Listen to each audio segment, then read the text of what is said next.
मित्रों, भगवान श्री कृष्ण कहते हैं, प्रिय अर्जुन, कभी कभी इंसान अपनी जिंदगी में इतनी जल्दी जल्दी भागता है कि उसे यह समझ ही नहीं आता कि वह किस ओर जा रहा है। क्योंकि दुनिया की भीड़ हमें यह सिखाती है कि तेज चलो वरना पीछे रह जाओगे। लेकिन जीवन की सच्चाई यह है कि जो धीरे धीरे चलता है वही रास्ते को समझता है और वही मंजिल की खूबसूरती देख पाता है। क्योंकि हर मंजिल पर पहुंचने से ज्यादा जरूरी है सफर का अनुभव। इंसान जब अपनी कमियों को स्वीकार करना सीख जाता है तभी उसका असली विकास शुरू होता है, वरना बार बार खुद को साबित करने की दौड़ उसे थका देती है। असल में जीवन वही जीता है जो हार से भी सीखता है और जीत में भी विनम्रता रखता है। तुम्हें हर किसी को खुश करने की जरूरत नहीं, क्योंकि जो तुम्हें समझेगा उसे तुम्हारे दिखावे की नहीं, तुम्हारे दिल की परवाह होगी। दुनिया के नियम यही हैं कि लोग तुम्हें गिरा हुआ देखना ज्यादा पसंद करते हैं, लेकिन तुम जब गिरकर भी उठते हो तो वहीं से तुम्हारी असली कहानी शुरू होती है। हर इंसान के भीतर एक आवाज होती है जो उसे सही और गलत का बोध कराती है, लेकिन अक्सर लोग उस आवाज को दबा देते हैं क्योंकि उन्हें डर होता है कि सच्चाई उन्हें अकेला कर देगी। मगर याद रखो, अकेला होना हारना नहीं है, बल्कि यह तुम्हारा साहस है जो तुम्हें भीड़ से अलग करता है। हमें यह समझना होगा कि रिश्तों का मतलब केवल साथ रहना नहीं है, बल्कि एक दूसरे की चुप्पी को समझना है। जो तुम्हारी खामोशी को पढ़ सके वही तुम्हारा सच्चा साथी है, वरना केवल नाम के रिश्ते तो हर कोई निभा लेता है। जीवन में हमें यह भी सीखना चाहिए कि शिकायतें जितनी कम होंगी उतना ही सुकून मिलेगा, क्योंकि शिकायतें उम्मीदों से जन्म लेती हैं और उम्मीदें अक्सर टूटती हैं। इसलिए संतोष ही सबसे बड़ी शक्ति है। जब तुम हर परिस्थिति को अवसर की तरह देखना शुरू कर देते हो तो कोई भी हार तुम्हें कमजोर नहीं बना सकती। इंसान जब अपने भीतर की आग को पहचान लेता है तो वह दूसरों की रोशनी पर निर्भर रहना छोड़ देता है। हमें यह भी जानना चाहिए कि मौन हमेशा कमजोरी नहीं होता। कई बार मौन ही सबसे बड़ा उत्तर होता है, क्योंकि शब्द वहीं तक असर करते हैं जहां तक सामने वाला समझ सके, लेकिन मौन वहां तक पहुंचता है जहां आत्मा को झकझोरना जरूरी हो। कभी भी अपने आत्मसम्मान को किसी के लिए छोटा मत करो, क्योंकि जो तुम्हें सच्चा चाहता है वह तुम्हारे सम्मान को सबसे ऊपर रखेगा। रिश्ते निभाने का मतलब यह नहीं कि तुम खुद को मिटा दो, बल्कि इसका मतलब यह है कि तुम अपने और सामने वाले के बीच संतुलन बना सको। जीवन की सबसे बड़ी गलती यह होती है कि हम दूसरों के नजरिए से खुद को आंकते हैं, जबकि सच्चाई यह है कि हमें खुद से ही अपनी पहचान बनानी होती है। जब तुम खुद पर विश्वास करना सीख जाते हो तब तुम्हें दुनिया के किसी प्रमाण की जरूरत नहीं रहती। आत्मविश्वास वह दीपक है जो अंधेरे समय में भी तुम्हें रास्ता दिखाता है। हमें यह भी समझना चाहिए कि खुशी बाहर की वस्तुओं में नहीं होती, बल्कि वह हमारी सोच में छुपी होती है। यदि हम हर छोटे पल को महसूस करना सीख जाएं, तो जीवन अपने आप आसान हो जाता है। याद रखो, समय सबसे बड़ी दवा है। यह दुख को भी धीरे धीरे भर देता है और गलत इंसानों को भी तुम्हारे जीवन से दूर कर देता है। इसलिए हर स्थिति का स्वागत करना सीखो, क्योंकि जो भी होता है वह तुम्हें मजबूत बनाने के लिए होता है। कभी भी यह मत सोचो कि तुम्हारा अकेला संघर्ष व्यर्थ है, क्योंकि एक दिन वही संघर्ष तुम्हें ऐसी ऊंचाई देगा जहां पहुंचकर तुम्हें खुद पर गर्व होगा। और सबसे महत्वपूर्ण यह है कि जीवन का अर्थ केवल सफलता पाना नहीं है, बल्कि शांति और आत्मसंतोष पाना है। क्योंकि जब तुम्हारा मन शांत होता है तभी तुम सच्चे मायने में दुनिया की खूबसूरती देख पाते हो। इसलिए हमेशा खुद के भीतर झांकना सीखो, क्योंकि वहीं तुम्हें वह शक्ति मिलेगी जो किसी भी परिस्थिति में तुम्हें अडिग बनाए रखेगी। और यही आत्मज्ञान तुम्हें सिखाता है कि असली जीत बाहर नहीं भीतर से शुरू होती है और वहीं जाकर समाप्त होती है। कभी कभी इंसान अपनी पूरी जिंदगी दूसरों की उम्मीदों को पूरा करने में ही गुजार देता है, और जब पीछे मुड़कर देखता है तो पाता है कि उसने अपने लिए कुछ किया ही नहीं। यही से हमें यह सीखना चाहिए कि जीवन का असली आनंद तब है जब हम अपने भीतर की आवाज सुनते हैं और उसी के अनुसार कदम बढ़ाते हैं। क्योंकि बाहरी दुनिया कभी संतुष्ट नहीं होगी। चाहे तुम कितना भी करो, असली शांति तभी मिलेगी जब तुम अपने मन की संतुष्टि के लिए काम करोगे। अगर हम गौर करें तो हर दर्द हमें कुछ नया सिखाने आता है, हर असफलता हमें और मजबूत बनाती है। इसलिए गिरने से मत डरो, क्योंकि जो गिरकर उठता है वही जीवन में बड़ी ऊंचाइयों को छूता है। इंसान जब अपने भीतर की शक्ति को पहचान लेता है तब उसे बाहरी सहारे की जरूरत नहीं रहती। सच्चाई यह है कि दुनिया तुम्हें बार बार परखने की कोशिश करेगी, लेकिन तुम अगर खुद पर विश्वास बनाए रखोगे तो कोई भी तुम्हें हरा नहीं सकता। हमें यह समझना होगा कि हर रिश्ता हमेशा के लिए नहीं होता। कुछ लोग सिर्फ सबक बनकर आते हैं और फिर चले जाते हैं, मगर उनकी मौजूदगी हमें यह याद दिलाती है कि हमें किससे दूर रहना है और किसे अपने दिल के करीब रखना है। जब कोई तुम्हें बार बार कम आंकने लगे तो यह मत सोचो कि तुम छोटे हो गए हो, बल्कि यह समझो कि सामने वाला तुम्हारी रोशनी से डर रहा है। इसलिए अपने आत्मसम्मान को कभी मत छोड़ो, क्योंकि आत्मसम्मान के बिना कोई रिश्ता टिकता नहीं। इंसान को यह भी जानना चाहिए कि मौन कई बार 1000 शब्दों से ज्यादा ताकतवर होता है। जब तुम बोलना छोड़ देते हो तब तुम्हारे कर्म खुद बोलने लगते हैं और वही तुम्हारा असली परिचय बन जाते हैं। हमें यह भी याद रखना चाहिए कि हर कोई तुम्हारी अच्छाई को समझे यह जरूरी नहीं है, लेकिन तुम्हें अपनी अच्छाई छोड़नी नहीं चाहिए, क्योंकि अच्छाई ही तुम्हारी पहचान है। भले ही यह दुनिया स्वार्थ से भरी है, पर जो इंसान अपने मूल्य और सिद्धांतों पर चलता है वही अंत में सच्ची शांति पाता है। खुशी का असली राज यह नहीं है कि तुम्हारे पास कितना है, बल्कि यह है कि तुम जो भी पास रखते हो उसमें कितनी कृतज्ञता रखते हो।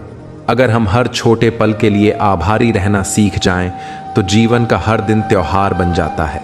कई बार इंसान सोचता है कि अगर वह चुप रहे तो लोग समझ जाएंगे, लेकिन सच यह है कि लोग उतना ही समझते हैं जितना उन्हें फायदा होता है।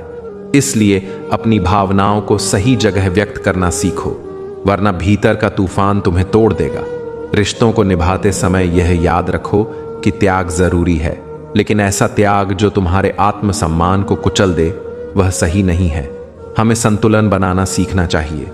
जिंदगी का सबसे बड़ा सत्य यह है कि समय किसी के लिए नहीं रुकता। इसलिए हर पल को जीना सीखो, क्योंकि कल क्या होगा यह किसी ने नहीं देखा। कई बार हमें लगता है कि दुनिया हमें नहीं समझती, लेकिन असल में जरूरत यह है कि हम खुद को समझें और खुद के साथ खड़े रहें, क्योंकि जब तुम खुद के साथी बन जाते हो तब कोई भी अकेलापन तुम्हें हरा नहीं सकता। इंसान को अपने सपनों को कभी छोटा नहीं करना चाहिए, क्योंकि सपने ही वह ऊर्जा हैं जो हमें आगे बढ़ाती हैं।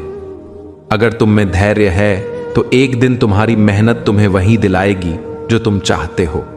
हमें यह भी समझना चाहिए कि जीवन में सबसे बड़ी ताकत माफी और धैर्य है, लेकिन माफी वहीं तक देनी चाहिए जहां तक तुम्हारा आत्मसम्मान सुरक्षित रहे, वरना वही माफी तुम्हारी कमजोरी बन जाती है।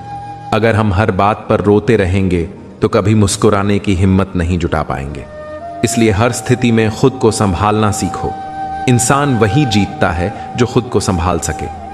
याद रखो कि सफलता और असफलता दोनों ही अस्थाई हैं। जो इंसान हर स्थिति को स्वीकार करना सीख जाता है वही सच्चे मायने में विजेता होता है। इसलिए हमेशा अपनी आत्मा की आवाज सुनो, अपने सपनों के लिए मेहनत करो, अपने रिश्तों में संतुलन रखो और हर दिन को कृतज्ञता के साथ जियो, क्योंकि यही जीवन का सार है। श्री कृष्ण कहते हैं, जब तक इंसान अपने परिश्रम और कर्म से अपनी पहचान नहीं गढ़ लेता तब तक संसार उसे उस दृष्टि से कभी नहीं देखता जिस सम्मान का वह वास्तव में हकदार है। इसलिए हे अर्जुन, अपने हर प्रयास को ही ईश्वर की साधना मानो और बिना किसी लालसा के निरंतर कर्म करते रहो, क्योंकि यह जगत हमेशा फल को देखता है, भावना को नहीं। यह शिक्षा केवल अर्जुन के लिए ही नहीं थी, बल्कि हर उस व्यक्ति के लिए है जो यह प्रश्न करता है कि लोग उसके साथ क्यों नहीं खड़े होते। सच्चाई यह है कि जब तक तुम्हारे प्रयासों से कोई परिणाम सामने नहीं आता तब तक समाज तुम्हारी ओर देखने की जरूरत नहीं समझता। तुम चाहे मैदान में कितनी भी मेहनत करो, पसीना बहाओ, कठिनाइयों से जूझो, लेकिन वह संघर्ष तुम्हारा व्यक्तिगत होता है। दुनिया तभी पास आती है जब तुम्हारी मेहनत का फल सबको चौंका दे। जैसे एक किसान जब बीज बोता है तब कोई उसके पास यह देखने नहीं आता कि जमीन कैसी है, बीज कैसा है या सिंचाई हो रही है या नहीं। लेकिन जब वही बीज वृक्ष बनता है और फल देता है तो हर कोई वहां पहुंचता है, कोई फल लेने, कोई छांव पाने और कोई उसकी मेहनत की सराहना करने। यही इस संसार का नियम है कि यहाँ संघर्ष से ज्यादा सफलता की गूंज सुनाई देती है, और इसी वजह से बहुत लोग बीच रास्ते निराश होकर हार मान लेते हैं। वे सोचते हैं कि जब मैं इतना प्रयास कर रहा हूं तो लोग मेरा साथ क्यों नहीं देते। पर मित्रों, प्रभु श्री कृष्ण कहते हैं कि लोग तब साथ आते हैं जब तुम्हारे पास देने को कुछ होता है। इसीलिए दुनिया को दोष देने के बजाय यह समझो कि उसका चलने का यही तरीका है। जब तुम कहते हो कि मुझे कुछ महान करना है तो लोग उपहास करते हैं, तुम्हारी पुरानी असफलताओं को याद दिलाते हैं और तुम्हारे सपनों पर हंसते हैं। पर यह मत भूलो कि कोई भी तब तक तुम्हारी मंजिल पर विश्वास नहीं करेगा जब तक तुम उसे वास्तविकता में बदल न दो। इसलिए यदि आज तुम्हारे पास दिखाने को कुछ नहीं है तो दुखी मत हो, बल्कि उसे अपनी ताकत बनाओ और बिना रुके अपने लक्ष्य की ओर चलते रहो। हर दिन खुद को कल से बेहतर बनाओ। हर रात यह सोचकर सो कि तुमने उस दिन में कुछ नया सीखा और आगे बढ़े, क्योंकि लगातार प्रयास ही वह शक्ति है जो एक दिन तुम्हें उस स्थान पर पहुंचा देती है जहां तुम्हें अपनी पहचान जताने की जरूरत नहीं रहती। तुम्हारी उपलब्धियां खुद तुम्हारा परिचय बन जाती हैं। उस समय लोग तुम्हें खोजने आते हैं और तुम्हें याद रखते हैं, और तब तुम मुस्कुराकर सोचते हो कि जब सबने मुझे अनदेखा किया तब भी मैंने खुद को छोड़ा नहीं। यही आत्मबल की पहचान है, और यही जीवन की सच्चाई। गीता में स्पष्ट रूप से बताया गया है कि आत्मा ही हर निर्णय की सबसे बड़ी मार्गदर्शक होती है। जब इंसान अकेला होता है तब उसका भीतरी प्रकाश ही उसे अंधकार से निकालकर सत्य और धर्म की ओर ले जाता है। अकेलापन कमजोरी नहीं, बल्कि आत्मबल की पहली सीढ़ी है। यह समय इंसान को खुद को परखने और अपने भीतर छिपे सामर्थ्य को पहचानने का अवसर देता है। जो व्यक्ति इस सत्य को स्वीकार कर लेता है वह कठिनाइयों से घबराता नहीं, बल्कि उन्हें अपनी ताकत बना लेता है। श्री कृष्ण का यह उपदेश यही सिखाता है कि कठिन राहों पर अकेले चलना चाहे मुश्किल हो, लेकिन यही आत्मनिर्भरता और बटन भी सही रहते हैं। वैसे ही जीवन में सही दिशा में लगातार प्रयास करने वाले अंततः मंजिल तक पहुंचते हैं। गलत दिशा में प्रयास करने वाले या नई शुरुआत से डरने वाले अक्सर असफल हो जाते हैं। खुद में बदलाव लाना अनिवार्य है। अच्छी आदतें अपनाकर भविष्य को मजबूत बनाइए। अगर आज कोई आपको तुच्छ समझकर नीचा दिखाए तो प्रतिक्रिया देने की जल्दी मत कीजिए। बस लगातार मेहनत करते रहिए, और वर्षों बाद वही व्यक्ति देखेगा कि आपने कितनी ऊंचाई हासिल कर ली। दुनिया को बदलने का पहला कदम खुद को बदलना है, क्योंकि आप भी इस दुनिया का हिस्सा हैं और आपकी भी कोई किसी से अपेक्षाएं और असंतोष हो सकते हैं। अपनी क्षमताओं को अपनी ताकत बनाना अनिवार्य है। इस परिवर्तन के लिए पूरी प्रतिबद्धता और दृढ़ इच्छा शक्ति चाहिए। बड़े बदलाव चुनौतीपूर्ण हो सकते हैं, लेकिन सकारात्मक दृष्टिकोण और स्पष्ट लक्ष्य से उन्हें संभव बनाया जा सकता है। अपनी अच्छाइयों की सूची बनाइए और उन पर ध्यान केंद्रित कीजिए। धैर्य रखें, क्योंकि बदलाव एक दिन में नहीं आता और कभी कभी धीमी गति से होता है। छोटे छोटे लक्ष्य निर्धारित करके आप अपने मार्ग को सही दिशा में माप सकते हैं, और जब उन्हें पूरा करेंगे तो स्वयं को पुरस्कार दे सकते हैं। किसी के मीठे बोल आकर्षित कर सकते हैं तो किसी की नीयत में कमी भी हो सकती है। यह दुनिया जटिल है और यहाँ सबके दोहरे चेहरे होते हैं।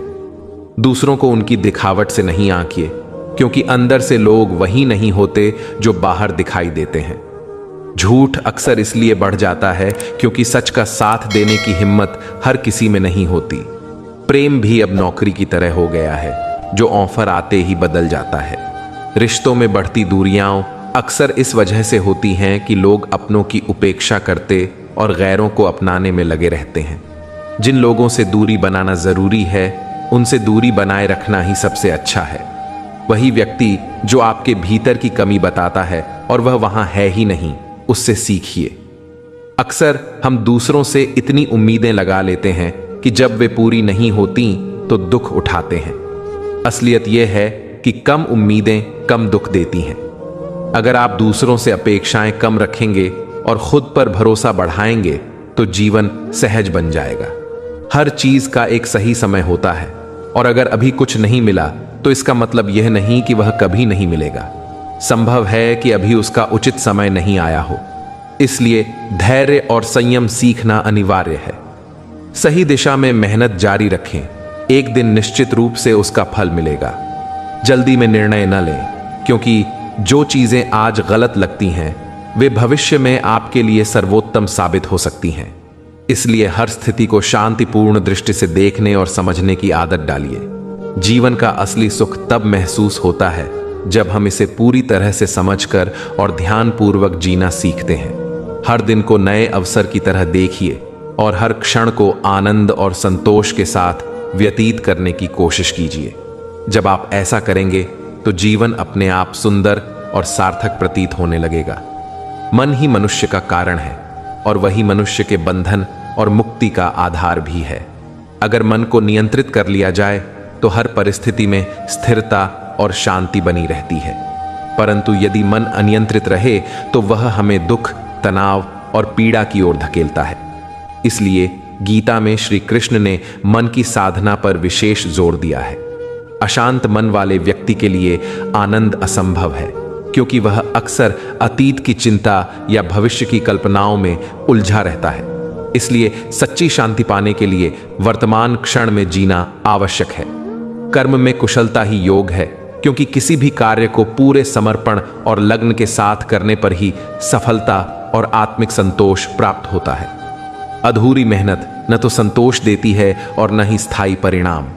जैसा हमारा मन है वैसा ही जीवन बनता है।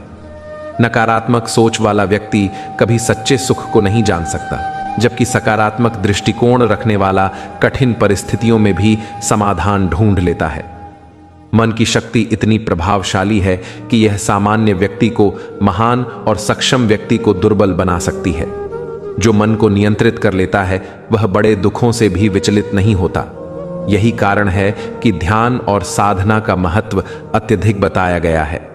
जीवन मोह और माया में बंधा हुआ है। लोग धन, पद, प्रतिष्ठा और संबंधों के मोह में इतने उलझ जाते हैं कि भौतिक चीजों को स्थायी मान बैठते हैं, जबकि सब नश्वर है। अत्यधिक आसक्ति छोड़कर जीवन को स्वीकार करना शांति का मार्ग है।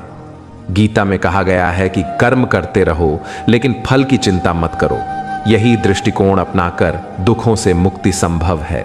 जीवन में हर चीज का सही समय होता है। कई बार मेहनत का फल तुरंत नहीं मिलता, परंतु समय आने पर निश्चित रूप से मिलता है।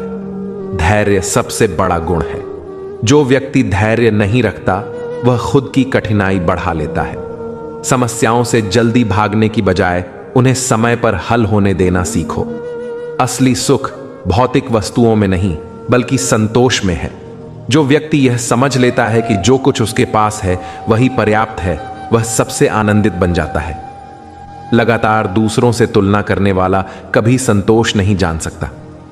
कर्म ही जीवन की नींव है। सही दिशा में लगाए गए कर्म से ही जीवन में स्थिरता और आनंद आता है। शरीर ही हमारा सबसे बड़ा धन है और यदि यह स्वस्थ न हो तो कोई भी सुख हमें वास्तविक आनंद नहीं दे सकता।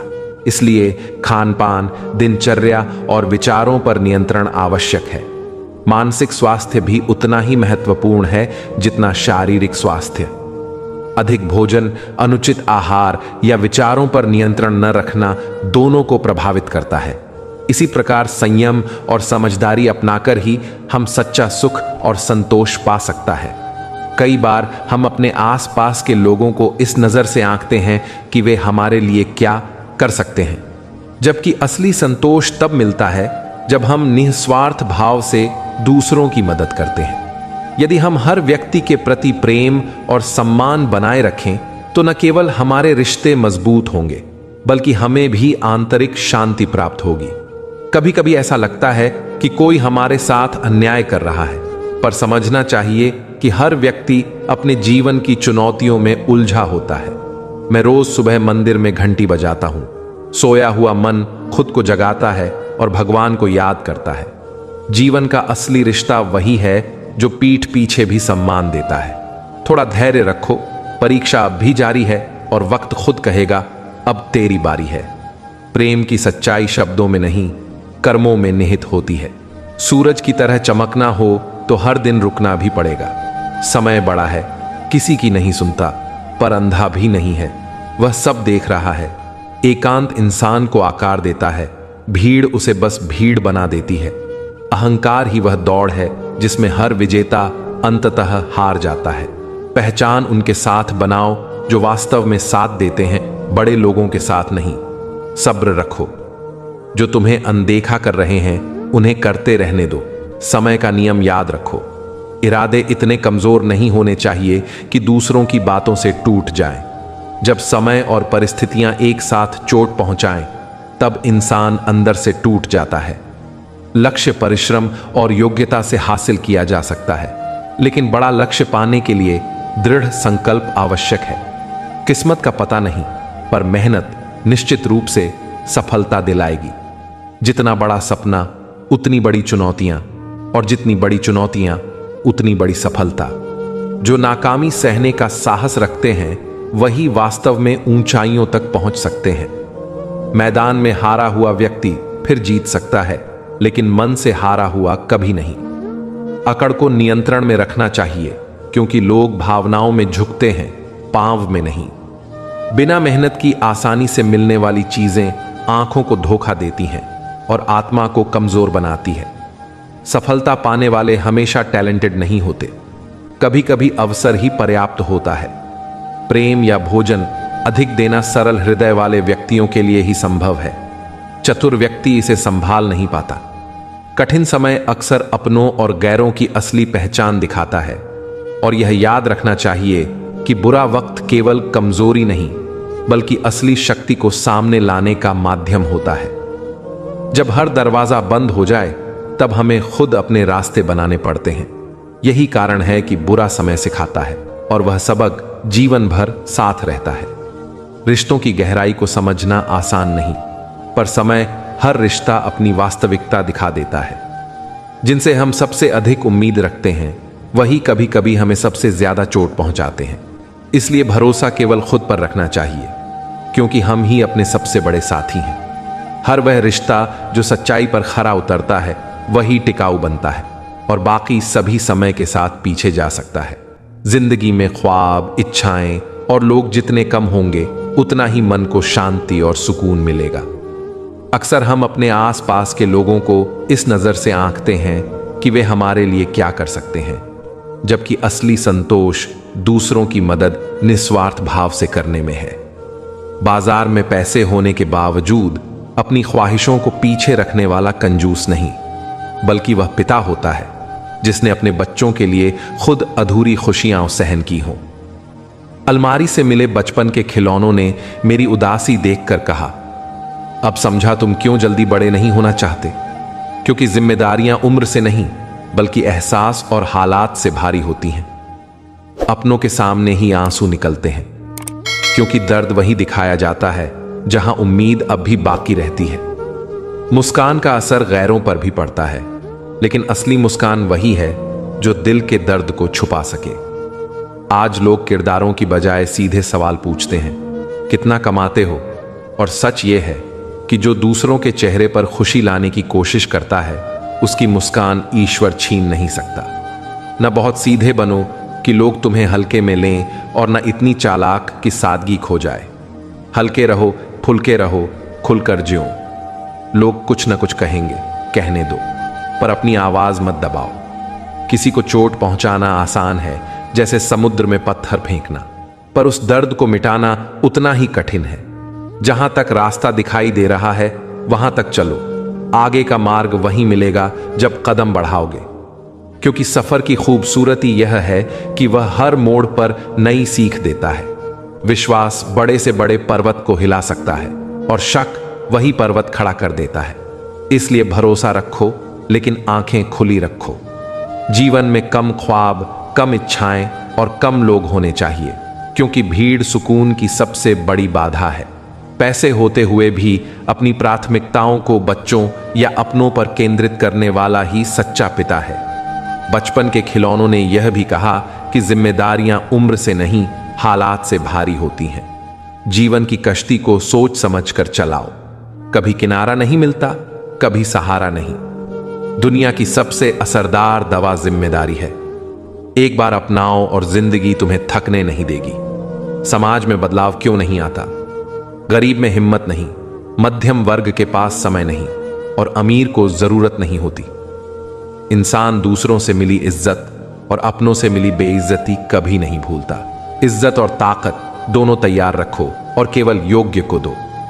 जीवन में जो लोग दौड़कर नहीं हरा पाते, वे तोड़ने की कोशिश करते हैं, लेकिन जो अंदर से मजबूत हैं, उन्हें कोई गिरा नहीं सकता। याद रखो, ईश्वर के अलावा तुम्हारे आंसू, दर्द और दुख को कोई नहीं समझ सकता। इंसान अक्सर अपने जाल में उलझता है, लेकिन दुआओं का असर जब होता है तो जिंदगी रंगों से भर जाती है। रिश्ते बचाने के लिए हमेशा चुप रहना जरूरी नहीं, सही वक्त पर सही लहजे में बोलना जरूरी है। हम चेहरे से सुंदर नहीं, पर दिल से साफ हैं, इसलिए कम लोगों के खास बनते हैं। सच्चाई और सरलता रखने वाले अक्सर अकेले रह जाते हैं, क्योंकि दुनिया चालाकियों को पसंद करती है।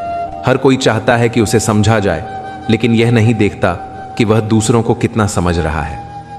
कुछ लोग तुम्हें अपनाकर आजमाएंगे, कुछ छोड़कर सिखाएंगे और कुछ देखकर मुस्कुराएंगे। याद रखो, हर किसी का मकसद तुम्हारी जिंदगी में हमेशा अच्छा नहीं होता। मोहब्बत और मौत की पसंद अजीब होती है। एक को दिल चाहिए, दूसरी को धड़कन। अब मनाने का तरीका बदल गया है। लोग पुराने रिश्ते मनाने के बजाय नए जोड़ लेते हैं। खुश रहने का सबसे आसान तरीका यह है कि यह सोचना बंद कर दो कि लोग तुम्हारे बारे में क्या सोचेंगे। आंसू जानते हैं कौन अपना है, तभी वे अपनों के सामने निकलते हैं। हर कोई चाहता है सुना जाए, पर कोई यह नहीं देखता कि वह खुद दूसरों की कितनी सुन रहा है। लोगों से उम्मीदें रखना छोड़ दो, क्योंकि जब उम्मीदें टूटती हैं तो इंसान भी अंदर से टूट जाता है। मित्रों, इस कथा को जरा ध्यान से सुनिएगा। शायद इस कथा के माध्यम से आपके जिंदगी से कुछ जुड़े समस्याओं का समाधान मिल जाए। दोस्तों, पुराने समय की बात है। काशी नगरी में एक अत्यंत पराक्रमी और धर्मप्रिय राजा विक्रमसेन का शासन था। एक दिन प्रातःकाल का मनोहर समय था, किंतु उस सुबह का वातावरण कुछ विचित्र था। राजमहल के विशाल सभा कक्ष में असामान्य नीरवता थी। राजा विक्रमसेन का मुखमंडल क्रोध और चिंता से लाल हो रहा था और दरबारियों की निगाहें भूमि पर झुकी हुई थीं। मंत्रीगण, सैनिक और सेवक सभी किसी अज्ञात भय से कांप रहे थे।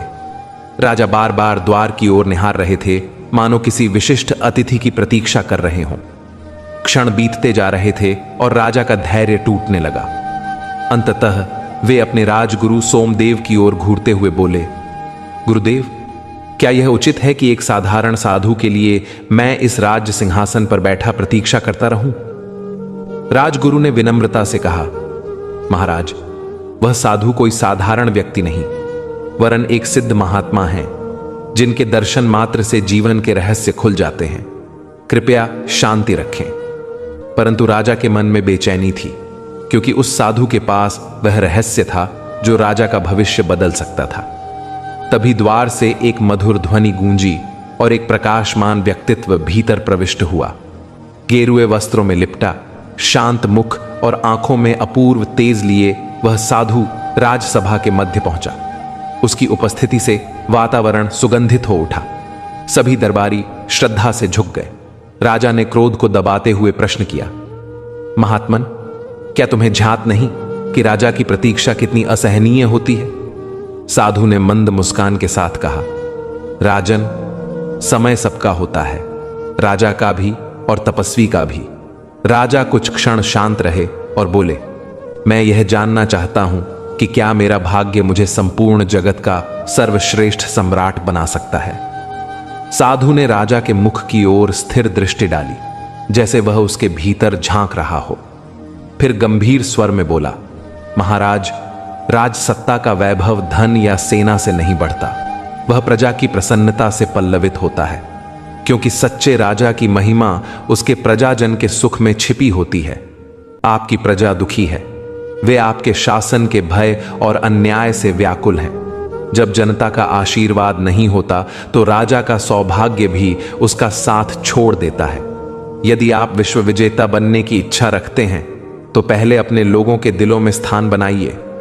बिना उनके प्रेम के कोई भी ताज स्थायी नहीं रहता। यह सुनकर राजा विक्रमदेव के मुख पर कठोरता छा गई। उन्होंने क्रोध से कहा, हमने तुम्हें उपदेश देने नहीं बुलाया, स्पष्ट उत्तर दो, क्या हम जगत के सबसे बलशाली सम्राट बनेंगे या नहीं? सभा में सन्नाटा फैल गया। सबकी निगाहें साधु की ओर टिक गईं। साधु ने कुछ क्षण राजा की आंखों में गहराई से देखा और गंभीर आवाज में बोला, राजन, आपका भविष्य अद्भुत किंतु चुनौतीपूर्ण है। जो मैं देख रहा हूं वह आपको विचलित कर सकता है। सत्य यह है कि आपके विनाश का कारण आपके अपने ही रक्त से जुड़ा होगा और इस नियति को कोई भी टाल नहीं सकता।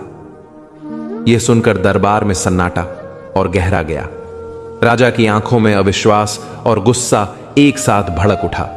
वे क्रोध से कांपते हुए सिंहासन से उठे और बोले, तूने मेरी मृत्यु का अपशकुन बोला है।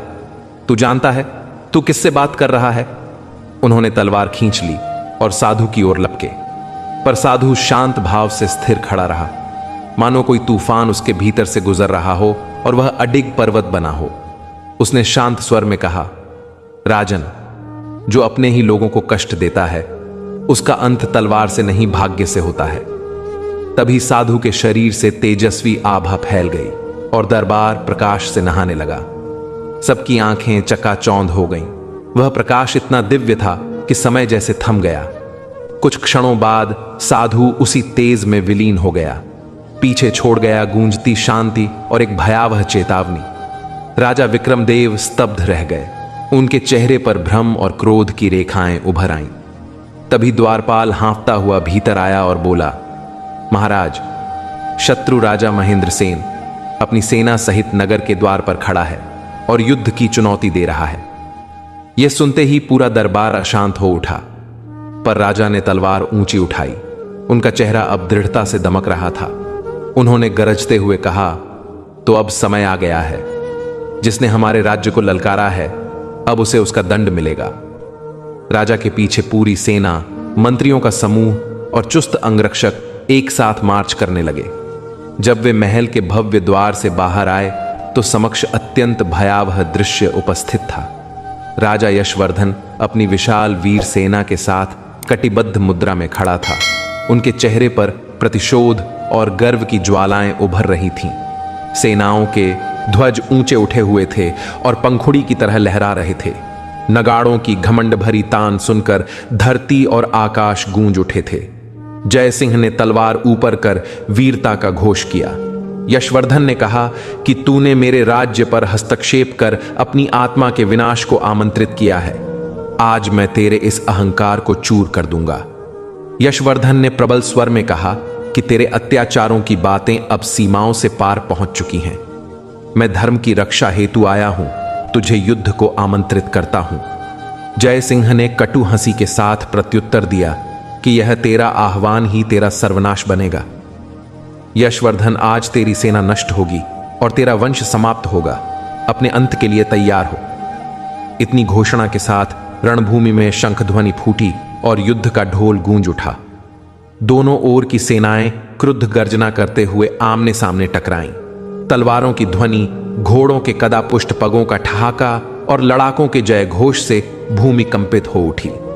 ऐसा प्रतीत हुआ मानो प्रकृति भी इस विनाशकारी नाट्य से सहम उठी हो। जय सिंह युद्ध में यम के समान संयम और भीषणता से लोहा मनवा रहे थे। हर वार से शत्रु सैनिक धराशायी होते गए। उनके प्रहार बिजली सी तीव्रता के साथ ढालों को चीरते निकलते। यशवर्धन की पंक्तियां धीरे धीरे पीछे हटने लगीं, किंतु यशवर्धन स्वयं भी पराक्रमी था और उसने भी अनेक योद्धाओं को धराशायी किया। दोनों पक्षों का संघर्ष दिन प्रतिदिन और भी तीव्र होता चला गया। अंततः वह पल आया जब दो सम्राट आमने सामने आए। यशवर्धन ने पहला वार किया, किंतु जय सिंह ने चातुरी से उसे रोका और तत्क्षण प्रत्याघात किया। उसका प्रहार इतना निर्दयी था कि वह सीधे यशवर्धन के वक्ष में धंसा। यशवर्धन लड़खड़ाकर भूमि पर गिर पड़े और कराह कर बोले कि जय सिंह, आज तुझसे मेरा पराभव हुआ, पर याद रख, अधर्म की जीत दीर्घकाल टिकती नहीं, तू भी अपने ही कुल से विनष्ट होगा। यह कहकर उन्होंने प्राण त्याग दिए। उनकी वाणी एक अटल भविष्यवाणी की तरह गूंज उठी। जय सिंह ने अपनी तलवार उठाकर रणभूमि में गर्जना की और बताया कि यही उसकी शक्ति है। जिसने उसे चुनौती दी उसका यही नतीजा हुआ। रण के बाद भी उसकी आत्मा को विश्राम न मिला। हर चौखट पर साधु की चेतावनी गूंजती रही और उसकी नींदें अनवरत भंग हो गईं। हर क्षण चिंता। फिर भी कहीं भीतर साधु की चेतावनी और यशवर्धन के अंतिम शब्द गूंजने लगे, तुम्हारा अंत तुम्हारे अपने घर से प्रकट होगा। जय सिंह युद्ध में विजयी रहा, परंतु उसके हृदय में संशय और भय का अंकुरित हो चुका था। वापस लौटकर जब वे अपने भव्य दरबार में पहुंचे तो उनके चेहरे पर विजय की चमक थी, और परंतु हृदय के कोने में अब अहंकार की देवी घर कर चुकी थी। उन्होंने रक्त से सने तलवार को उठाकर गर्जन करते हुए कहा, जाओ और यशवर्धन के राज्य में यह उद्घोष कर दो कि उनका शासक अब इस धरा पर नहीं रहा। यह सुनते ही उनके सैनिकों का मन भयभीत होकर टूट जाएगा और फिर उनके वंश का संपूर्ण नाश कर दो। यही मेरा आदेश है और इसका पालन तुरंत किया जाना चाहिए। इस कठोर आज्ञा ने सैनिकों के हृदय में उन्माद भर दिया और जय घोष आकाश में गूंजने लगे। तलवारें उठीं और घोड़ों के पगों से मैदान कंप उठा। धूल, रक्त और गर्जना के बीच यशवर्धन के महल में कोहराम मच गया। जहां पहले जो शोभा और गरिमा थी, वहां अब सन्नाटा पसरा हुआ था। ऐसा सन्नाटा मानो किसी भीषण तूफान से पहले की स्थिरता हो। महल का अंतरंग भाग तनाव और आशंका से थर्राया हुआ था और पुराना राजगुरु जो वर्षों से राजकुल के साथ रहा था, एक गुप्त कक्ष के बाहर बेचैनी से खड़ा था। माथे पर पसीने के दाग और आंखों में घोर चिंता की रेखाएं थीं। वह बार बार द्वार की ओर देखता, मानो किसी घनिष्ठ समाचार की प्रतीक्षा करता हो। तभी कक्ष का द्वार धीरे खुला और एक कांपती दासी नवजात शिशु को गोद में समेटे बाहर आई और थरथराते स्वर में बोली, गुरुदेव, रानी वसुंधरा ने पुत्र को जन्म दिया है। राजगुरु ने उस बालक को देखा और क्षणिक आश्चर्य के बाद चेहरे पर गहरा दर्द आ गया। उसने धीमे स्वर में कहा, यह क्षण सुख का नहीं परंतु संकट का है। महाराज यशवर्धन अब जीवित नहीं। जय सिंह के हाथों उनकी मृत्यु हुई है और यह समाचार शीघ्र ही राज्य भर में फैल जाएगा। दासी स्तब्ध रह गई और पूछ बैठी, गुरुदेव, अब हम क्या करेंगे? इस शिशु और रानी को कहां छिपाएं? सैनिक किसी भी क्षण महल में प्रवेश कर सकते हैं। तब राजगुरु की आंखों में दृढ़ निश्चय की लौ जली और उन्होंने तेज किंतु शांत आवाज में कहा, समय हमारे विरुद्ध है। यह बालक केवल एक नवजात नहीं बल्कि यशवर्धन की अंतिम ज्योति है और हमारी आशा है। एक दिन यही पुत्र अन्याय को मिटाकर पिता के लिए प्रतिशोध करेगा, इसलिए हमें इसे किसी भी कीमत पर बचाना होगा। तभी महल के द्वार पर भारी धमक सुनाई दी और सैनिक दरवाजे तोड़ते हुए भीतर आने लगे। राजगुरु ने दासी को संकेत किया, जल्दी करो, रानी वसुंधरा और बालक को लेकर वह गुप्त सुरंग से निकल जाओ। मैं कोशिश करूंगा इन्हें रोकने की। दासी ने नवजात को अपने हृदय से लगा लिया और महल की अंधेरी सुरंगों की ओर भाग पड़ी, उन छिपे हुए मार्गों की ओर जिन्हें केवल राज परिवार और कुछ विशिष्ट लोग ही जानते थे। जैसे ही वह अंधेरे में गुम हुई, महल के भीतर अफरा तफरी फैल गई और दीवारें घबराहट से सहम उठीं। जय सिंह की बलशाली फौज ने हर मार्ग को घेर लिया था। तलवारों की खनक और अश्रु सहमे कदमों की आवाज तालमेल बनाकर हवाओं में गूंज रही थी। छतों पर लगे झंडे कांप उठे और गलियारों में सैनिकों की दहाड़ सुनाई देने लगी। रानी वसुंधरा एक कोने में नवजात को सीने से लगाए बैठी थी। उसकी आंखों में भय का अंधेरा था और पास खड़े राजगुरु के चेहरे पर चिंता की गहरी लकीरें उभर आई थीं। अचानक दरवाजे पर जबरदस्त प्रहार हुए और दो दुष्ट सैनिक घुसकर आए। उन्होंने कठोर स्वर में कहा, यह शिशु ही यशवर्धन का उत्तराधिकारी है, इसे ढूंढकर समाप्त कर दो। यह आदेश जय सिंह का है। एक सैनिक ने दासी से शिशु को जबरन छीन लिया और उसके व्याकुल रोने से कक्ष में चीख उठी। दासी ने बचाने की भरसक कोशिश की, पर वह अकर्मण्य रही। तभी दूसरी तरफ तलवार चमकी और दासी कराह कर गिर पड़ी। फर्श पर रक्त फैल गया और रानी वसुंधरा की चीख हवा में फट कर गूंजी। राजगुरु ने तुरंत भीतर से द्वार बंद कर कुंडी लगाई और कांपती रानी से कहा, महिला, समय हमारे विरुद्ध है। शिशु छीन लिया गया और महाराज यशवर्धन युद्ध भूमि में शहीद हुए। अब शत्रु आपके पुत्र को भी मिटाना चाहता है। हमें शीघ्र यहां से निकलना होगा। रानी के आंसुओं की घनी झड़ी के बीच उन्होंने दृढ़ता से कहा, बस अब शोक नहीं, साहस चाहिए। यह बालक केवल एक नन्हा अस्तित्व नहीं, बल्कि यशवर्धन की अंतिम ज्योति है और हमारी आशा है एक दिन यही बालक अन्याय का नाश कर अपने पिता का प्रतिशोध लेगा। अतः हमें इसे किसी भी कीमत पर बचाना होगा। तभी महल के द्वार पर भारी कदमों की थाप सुनाई दी और सैनिकों ने तोड़ फोड़ शुरू कर दी। राजगुरु ने दासी को संकेत दिया, तुरंत चलो। रानी और बालक को लेकर उस गुप्त मार्ग से निकल जाओ जिसे केवल राज परिवार ही जानता था। दासी ने बच्चे को अपनी गोद में कसकर रखा और राजगुरु ने फर्श पर रखा उस भारी पत्थर को हटाकर खोल दी।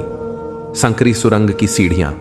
आइए महारानी, यह मार्ग हमें महल से बाहर जंगल तक सुरक्षित ले जाएगी, लेकिन हमें शीघ्रता करनी होगी। समय हमारे हाथों से रेत की तरह फिसल रहा है। रानी ने एक बार पीछे मुड़कर उस कक्ष को देखा जहां कुछ ही पल पहले उनका नवजात उनसे बेरहमी से छीन लिया गया था। वह दृश्य उनकी आत्मा पर अमिट घाव बन चुका था। उन्होंने आंसुओं को रोका, गहरी सांस ली और दृढ़ निश्चय के साथ उस अंधियारी सुरंग में कदम रखा। उधर वन के दूसरे छोर पर राजा जय सिंह के 2 सैनिक उस नन्हे शिशु को गोद में उठाए तेजी से बढ़ रहे थे। घना अंधकार, सरसराते पत्तों की आवाज और रात की ठंडी हवा उनकी निर्दयता को और भयानक बना रही थी। पहला सैनिक व्यंग्य भरे स्वर में बोला, अब इस नन्हे का क्या करेंगे? राजा की आज्ञा है, इसे समाप्त कर दो। दूसरे ने क्रूर हंसी हंसते हुए कहा, तलवार भिगोने की जरूरत नहीं, इस झाड़ी में फेंक दो। भूख और जंगली जानवर इसे खत्म कर देंगे। हमारे हाथ भी पाप से मुक्त रहेंगे। दोनों ने एक दूजे की ओर देखा, सिर हिलाया और बच्चे को झाड़ियों में पटक दिया। मासूम का रोना रात की निस्तब्धता को चीर गया, पर उन पत्थर दिल सैनिकों के कानों तक करुणा की कोई ध्वनि नहीं पहुंची। वे पीछे मुड़े और बोले, अब चलो, राजा को खुशखबरी देनी है।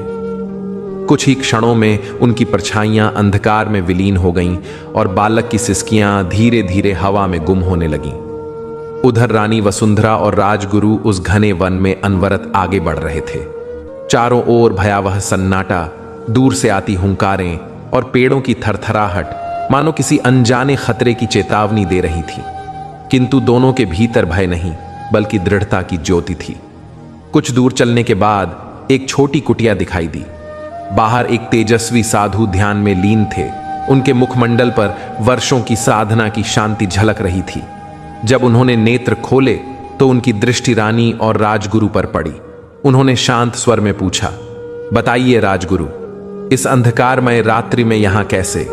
और यह देवी कौन है जिनके नेत्रों में पीड़ा की छाया स्पष्ट है?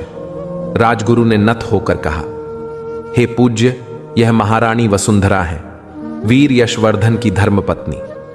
राजा जय सिंह ने छलपूर्वक महाराज का वध किया और इनके नवजात को छीन लिया। अब ये अपने जीवन की रक्षा हेतु शरण चाहती हैं। साधु ने सब सुनकर गहरी सांस ली और गंभीर स्वर में बोले, जो घट चुका वह नियति का लेख था, किंतु हर रात्रि के पश्चात प्रभात होता है। समय के अनुकूल होने तक ये देवी मेरी कुटिया में रहेंगी। यहां कोई उनका बाल भी बांका नहीं कर सकेगा। साधु के करुण वचनों ने रानी के टूटे हुए मन में सांत्वना का दीप जला दिया और जो पीड़ा अब तक भीतर दबे ज्वालामुखी की तरह थमी हुई थी वह फूट पड़ी। उनका संयम अब टूट गया था। साधु ने उन्हें सांत्वना देते हुए कहा, महारानी, धैर्य रखिए। ईश्वर की इच्छा अटल होती है। जहां दुख की गहराई होती है वहीं आशा की किरण भी जन्म लेती है। परंतु रानी की वेदना इतनी प्रबल थी कि उनकी रुलाई थमने का नाम नहीं ले रही थी। वह कांपते स्वर में बोली, हे पूज्य, मेरे जीवन में अब क्या शेष रह गया? पहले मेरे स्वामी को छीन लिया गया और अब मेरा शिशु भी मुझसे दूर हो गया। मैं तो उसका चेहरा तक ना देख सकी। साधु ने उनकी ओर करुणा भरी दृष्टि से देखा और मृदु स्वर में बोले, महारानी, ईश्वर की योजना मानव की समझ से परे है। जो कुछ घटा है वह किसी उच्च उद्देश्य की भूमिका है। आपके पुत्र का जीवन व्यर्थ नहीं गया है, वह जीवित है और नियति ने उसके लिए महान कर्म रचे हैं। आप विश्वास रखिए, समय आने पर पुनर्मिलन अवश्य होगा। रानी ने गहरी सांस ली। उनके नेत्रों में अब भी आंसू थे, पर उनमें आशा की एक झलक भी तैर रही थी।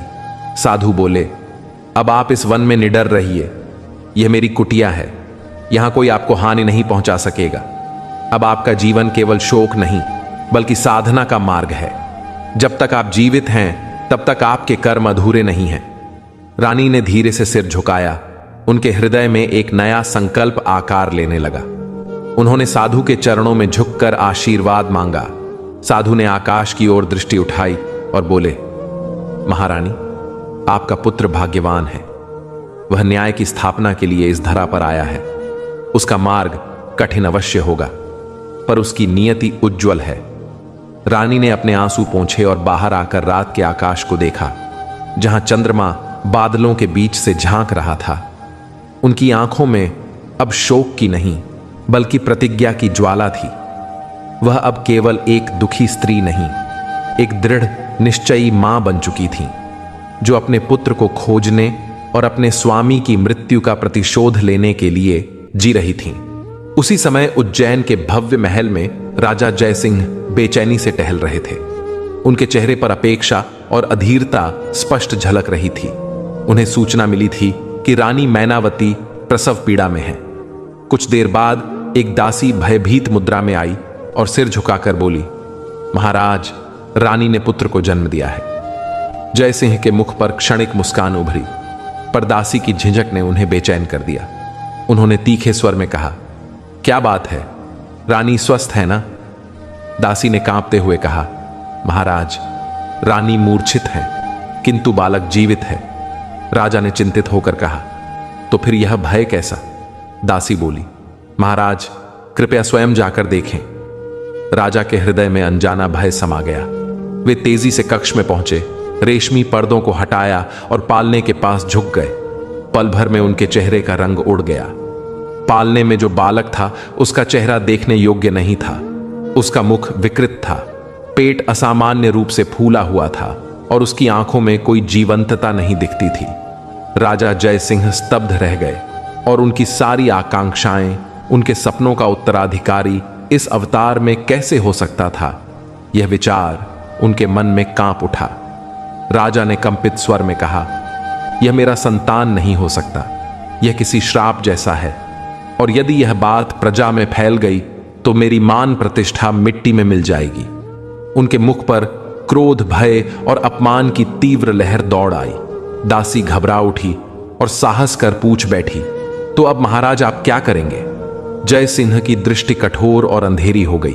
उन्होंने तलवार उठाई और उसकी नोक दासी की ओर कर दी और कहा, मैं वही करूंगा जो एक शासक के वश में होना चाहिए। इस बालक को जंगल में छोड़ दूंगा। जंगली जंतु और भूख इसे समाप्त कर देंगे, और यदि तूने यह बात रानी मैनावती या किसी और से कही तो तेरा संपूर्ण परिवार आग में झुलसा दूंगा। दासी की आंखों से आंसुओं की धार टपकी। वह कांपती आवाज में बोली, जो आज्ञा महाराज। राजा ने अंततः अपने ही नवजात संतान को उठाया। वह मासूम कराह रहा था, परंतु राजा का हृदय पत्थर बन चुका था। रात के अंधकार में शाही वस्त्रों में लिपटे हुए वे जंगल की ओर बढ़े। वृक्षों की परछाइयां और हवा की सिसकियां मानो उस अपराध के साक्षी बन रही थीं। उनके मन में गहरी द्विधा भी थी, परंतु राजधर्म और ताज की मर्यादा उन्होंने अपनी पितृत्व से ऊपर रख दी। तभी उनकी नजर पास की झाड़ी पर पड़ी, जहां एक और नवजात शांत भाव से पड़ा था। उसके मुख पर दिव्य तेज चमक रही थी। त्वचा उज्ज्वल और रूप विशिष्ट था। जय सिंह ठिठक गए और भीतर स्वार्थ की लौ जगी। यदि मैं इस बालक को उठाकर रानी को दे दूं और कह दूं कि यही हमारा पुत्र है तो कौन जानेगा। उन्होंने अपने असली पुत्र को झाड़ी में रख दिया और उस तेजस्वी शिशु को गोद में उठा लिया। अब उनके मुख पर पश्चाताप की जगह सत्ता की चालाकी की छाया थी। वापसी के मार्ग पर उनका मन योजनाओं में व्यस्त था। महल पहुंचते ही वे सीधे रानी मैनावती के कक्ष की ओर बढ़े, जहां रानी अभी भी अचेत पड़ी थी और दासियां व्यग्र थीं। राजा ने उस दिव्य शिशु को एक दासी की गोद में सौंपते हुए कठोर स्वर में कहा, जब रानी होश पाए तो बताइए कि यही बालक उनका पुत्र है। राजा जय सिंह ने दासी को अंतिम चेतावनी देते हुए कहा, और ध्यान रखना कि यदि तुमने इस विषय में किसी से कुछ कहा तो परिणाम बहुत गंभीर होंगे। राजा की कठोर वाणी और भयानक दृष्टि देख दासी का बदन कांप उठा और वह सिर झुकाकर चुपचाप आज्ञा मान गई। अब उसे पता चल चुका था कि वह किसी साधारण शासक का आदेश नहीं सुन रही, बल्कि मृत्यु का आह्वान सुन रही है। जय सिंह ने फिर उस सुंदर शिशु को देखा जो बिल्कुल मौन और शांत था, मानो वह स्वयं किसी दिव्य योजना का हिस्सा हो और अपना भाग्य निर्विकार स्वीकृत कर चुका हो। राजा धीरे धीरे कक्ष से बाहर निकला, परंतु उसके हृदय में भयंकर द्वंद्व उठ रहा था। भीतर कोई आवाज कहती थी कि यह कर्म नीति और धर्म के विरुद्ध है, परंतु उसकी महत्वाकांक्षा, स्वार्थ तथा राजगद्दी का मोह उसे उस मार्ग पर ले आया। उसी रात्रि घने जंगल के किनारे उसका वास्तविक पुत्र झाड़ियों में पड़ा, ठंडी हवाओं और अंधकार में अपनी तकदीर का इंतजार कर रहा था। भोर की पहली किरणों पर जब रानी मैनावती को होश लौटा और दासी ने मुस्कुराकर कहा कि आपने एक अत्यंत सुंदर पुत्र को जन्म दिया है और राज विज्ञप्ति से महल आनंदित है, तब रानी ने उस बालक को गोद में लिया और कहा, मैं इसका नाम शिवांश रखती हूं। महल में राजा के चेहरे पर संतोष की थरथ होती रही, क्योंकि उसका छल सफल हुआ। उसी समय दूर जंगल में रानी वसुंधरा साधु के साथ पगडंडी पर चल रही थी और उन्होंने झाड़ियों में रोता हुआ एक नवजात देखा, जिसे साधु ने सावधानी से उठा लिया। वह अत्यंत दुर्बल था, उसकी पीठ झुकी हुई थी और चेहरा भी सामान्य शिशुओं जितना मनोहर नहीं था, पर उसकी दृष्टि में कोई असाधारण प्रकाश झिलमिला रहा था। साधु ने कहा कि संभव है माता पिता ने उसकी कदकाठी देखकर उसे त्याग दिया हो, पर ईश्वर कभी भूलते नहीं। यह बालक किसी उच्च परीक्षा का भाग हो सकता है, इसे प्रेम और सम्मान से अपनाइए। रानी वसुंधरा का हृदय पिघल गया। उन्होंने उसे गोद में भर लिया और कहा, मुझे इसकी ओर अजीब सा आकर्षण है, पर क्या यह इतना न जाना शिशु भविष्य में कुछ बड़ा कर पाएगा? साधु ने गंभीरता से उत्तर दिया, यह बालक अपने दोषों से नहीं, अपने कर्मों से प्रतिष्ठित होगा। तू इसे सत्य और साहस का मार्ग दिखाओ। मैं इसे साधना और आत्मबल की शिक्षा दूंगा, पर जन्म का सत्य अभी न बताना। समय से पहले जानकर उसका आत्मविश्वास चूर हो सकता है। रानी ने निश्चय किया कि यह अब उसका पुत्र होगा और वह इसे धर्म, वीरता व सेवा का पाठ पढ़ाएगी। उसी तरह महल में जो बालक छल से पहुंचाया गया उसे शिवांश कहा गया और वह राजकुमार बना, जबकि जंगल में पाया गया शिशु रानी वसुंधरा की गोद में पला और उसका नाम वीर सिंह पड़ा। समय चला गया और 20 वर्ष पूरे हुए। अब शिवांश एक तेजस्वी, शोभायमान और समृद्ध युवक था और राज्य में उसकी चर्चा थी, जिससे जय सिंह को संतोष मिलता था, पर भीतर सब कुछ शांत न था, क्योंकि एक रहस्यमयी नकाबपोश योद्धा अचानक प्रकट होकर अत्याचारियों पर वार कर देता और उसी तरह हवा में गायब हो जाता। राजा के दांतों तले की कील बन चुका था। एक दिन राजधानी के बाजार में 2 सैनिक एक गरीब फलों वाले को पीट रहे थे और भीड़ भय से मुंह मोड़े खड़ी थी। तभी दूर से घोड़े की थाप आई और एक तेज घुड़सवार धूल के साथ बाजार में दौड़ता हुआ आया। उसने नकाब से ढका चेहरा उठाया, तलवार के संभाल पर उंगलियां तन गईं और उसने ठहर कर कहा, इंसाफ करो और इस गरीब पर हाथों की क्रूरता बंद करो, वरना अंजाम भयानक होगा। सैनिकों ने उस पर घूर कर कहा कि वे राजा जय सिंह के लोग हैं और उसे हटने को कहा। तब भी वह नकाबपोश युवक टस से मस ना हुआ। उसकी आंखों में एक असामान्य और रहस्यमयी चमक थी, मानो वर्षों की पीड़ा और किसी अधूरी प्रतिज्ञा की आग वहां पल रही हो। तभी एक सैनिक चिल्लाया, अरे यह वही नकाबपोश है जिसने हमारे कई साथियों को परास्त किया है, उसे पकड़ो। तुरंत तलवारें निकल गईं, पर नकाबपोश युवक की प्रतिक्रिया किसी तूफान जैसी तीव्र थी। उसकी तलवार इतनी तेज थी कि पहले वार में ही एक सैनिक की तलवार उसके हाथ से छूटकर दूर जा गिरी। दूसरा सैनिक तेजी से उस पर टूट पड़ा, पर नकाबपोश ने ऐसा वार किया कि वह वहीं जमीन पर गिर पड़ा। निर्जीव बाजार में भय और अफरा तफरी फैल गई। लोग इधर उधर भागने लगे, लेकिन नकाबपोश युवक शांत रहा। उसने घोड़े की लगाम कसकर नीचे देखा और पीटे जा रहे फल वाले से कहा, डरो मत, अब तुम्हें कोई क्षति नहीं पहुंचेगी।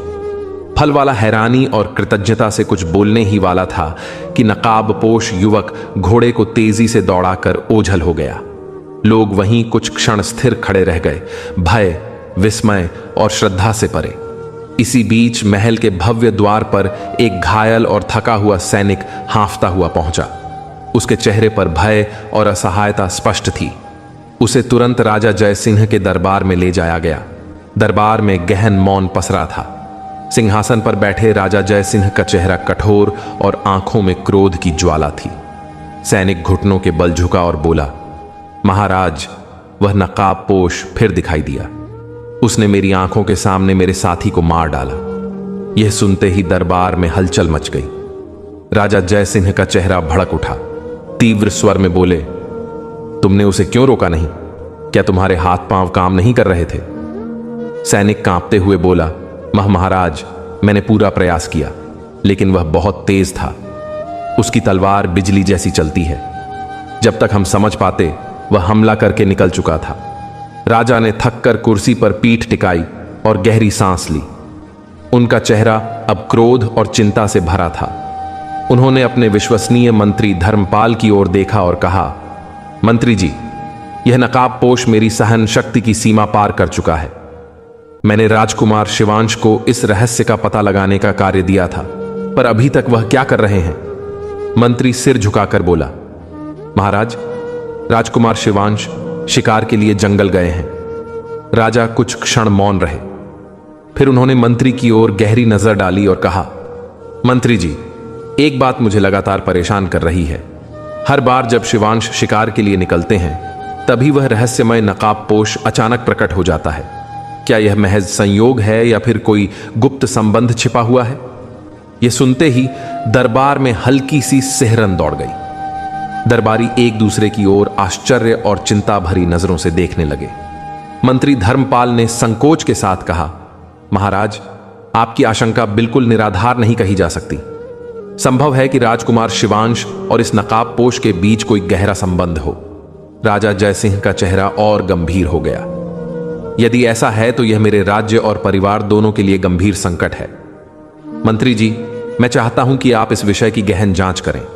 यह नकाबपोश कौन है और उसका मेरे पुत्र शिवांश से क्या संबंध है? इन सभी सवालों का उत्तर मुझे शीघ्र चाहिए। मंत्री ने सिर झुकाकर उत्तर दिया, जैसा आदेश महाराज। मैं इस रहस्य का पर्दाफाश करने का हर संभव प्रयास करूंगा। राजा जयसिंह ने आंखें बंद की और गहरी सांस ली। उनके मन में प्रश्नों का तूफान चल रहा था।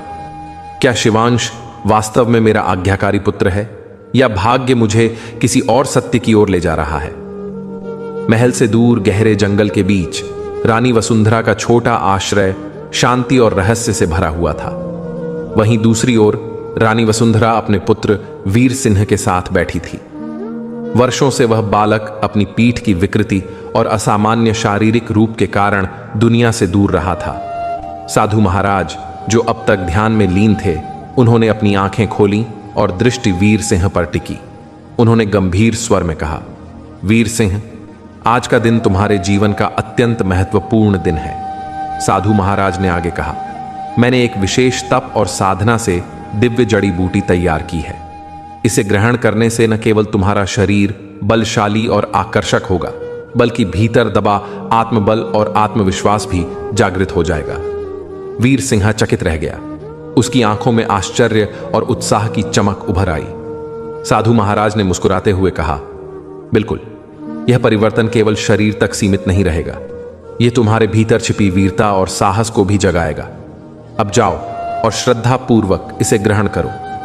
वीर सिंह ने दोनों हाथों से वह विशेष जड़ी बूटी वाला प्याला उठाया।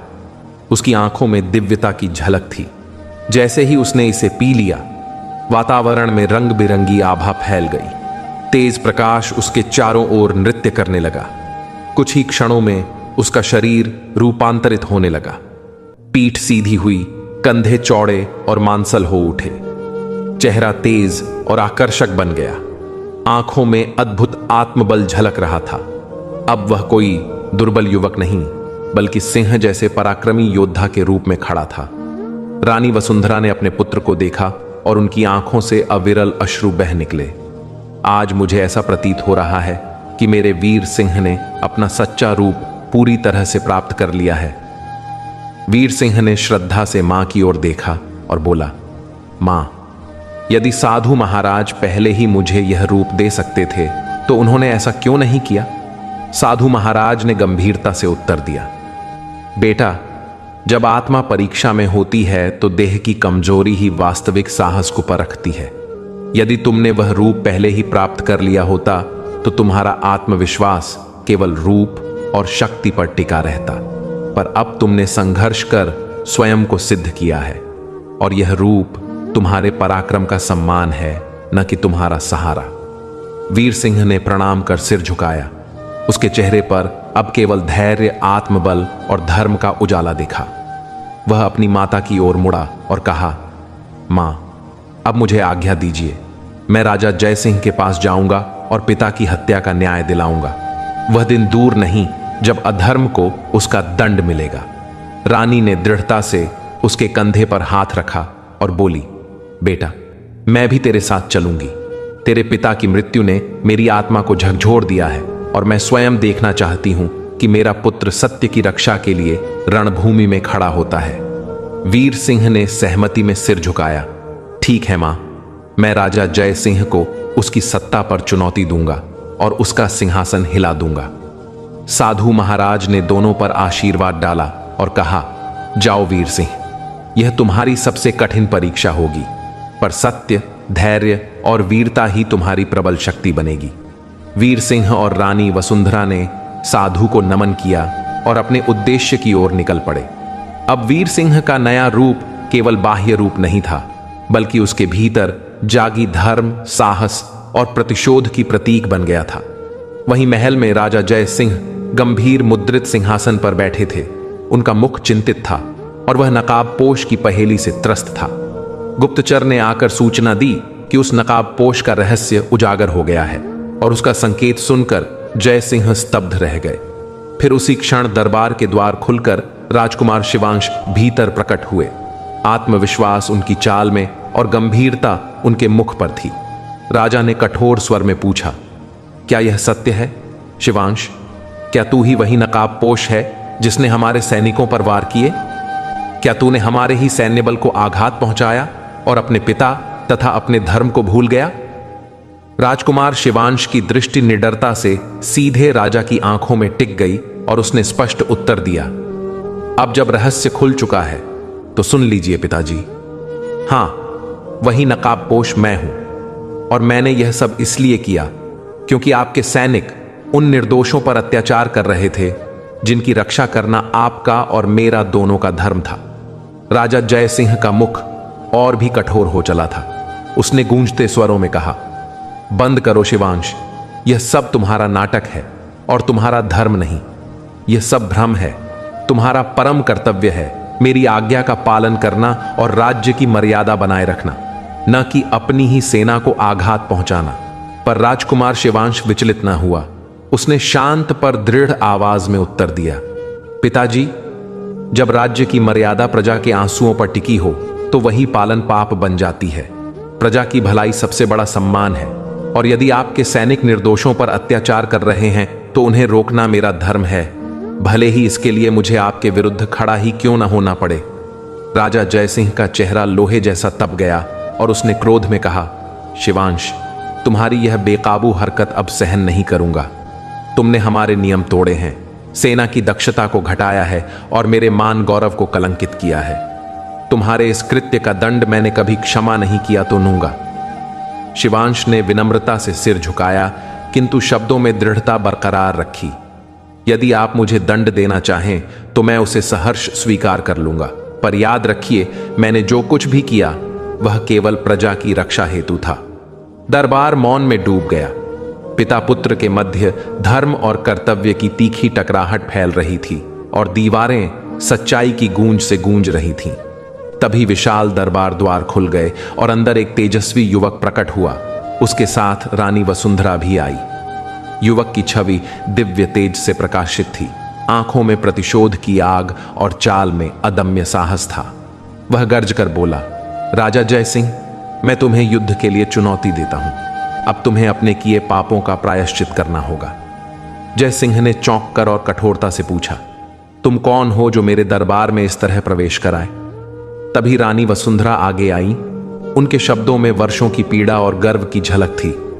यह मेरा पुत्र है वीर सिंह, और मैं वसुंधरा, यशवर्धन की विधवा।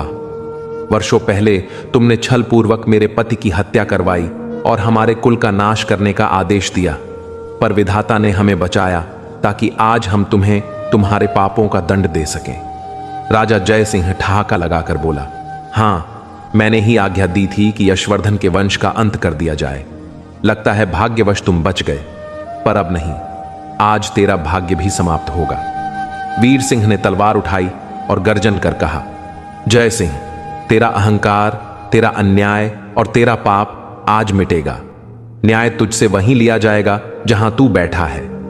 तभी राजकुमार शिवांश आगे बढ़ा और वीर सिंह की ओर देखकर बोला, मुझे नहीं पता तुम कौन हो, पर जान लो कि यह मेरा पिता है। यदि तुम्हारा युद्ध उनसे है तो पहले मुझे परास्त करना होगा। मैं अपने पिता की रक्षा करूंगा। वीर सिंह हंसा और कटाक्ष में बोला, क्या तुम्हारे पिता चूड़ियां पहनकर युद्ध से भागने वाले हैं? यह कहकर ही जय सिंह का क्रोध फूट पड़ा। उन्होंने तलवार उठा ली और गरजते हुए बोले, अब देखा जाएगा किसने चूड़ियां पहनी हैं और असली युद्ध का साहस किसमें है। अगले ही पल दरबार में भीषण संग्राम छिड़ गया। दोनों योद्धा राजा जय सिंह और वीर सिंह आमने सामने खड़े थे। एक ओर अनुभवी राजा जिसकी आंखों में वर्षों की विजय का घमंड था, और दूसरी ओर वह युवा योद्धा जो तप, संयम और प्रतिशोध की अग्नि में तप कर निकला था। तलवारों की टकराहट से पूरा महल गूंज उठा। जय सिंह का हर वार अनुभव का प्रमाण था, लेकिन वीर सिंह के हर प्रहार में धर्म और अन्याय के विरुद्ध ज्वाला थी। देखते ही देखते युद्ध ने उग्र रूप ले लिया। जय सिंह की तलवार कई बार हवा को चीरती हुई निकली, पर वीर सिंह की गति वज्र समान थी। उसकी तलवारें बिजली की चमक की तरह गिरती और जय सिंह को पीछे हटने पर मजबूर करती। एक तीव्र वार में वीर सिंह की तलवार ने जय सिंह की ढाल तोड़ दी। राजा जय सिंह लड़खड़ाए और भूमि पर गिर पड़े। चारों ओर स्तब्धता छा गई। राजकुमार शिवांश तुरंत दौड़कर अपने पिता के पास पहुंचे। उन्होंने उन्हें सहारा दिया और कहा, पिताजी, यह वही फल है जो आपने अपने कर्मों से बोया था। जब राजा अपने धर्म से भटकता है तो समय स्वयं न्याय करता है। आपकी तलवार से जो अन्याय हुआ था, आज वही आपके विरुद्ध खड़ा है। जय सिंह की आंखों में पहली बार पछतावे की आभा थी। उन्होंने कांपते हुए कहा, क्या सचमुच मैं इतना अंधा था कि अपनी प्रजा की पुकार नहीं सुन सका? उनके चेहरे पर टूटे साम्राज्य की थकान और पश्चाताप की छाया साफ झलक रही थी। तभी रानी वसुंधरा आगे बढ़ी। उनके मुख पर वर्षों का दर्द और संतोष एक साथ था। उन्होंने आकाश की ओर देखा और कहा, हे विधाता, आज अन्याय का अंत हुआ है। तभी आकाश से स्वर्णिम आभा फैलने लगी। चमकदार किरणें दरबार में उतर आईं और उनके मध्य एक दिव्य साधु प्रकट हुए।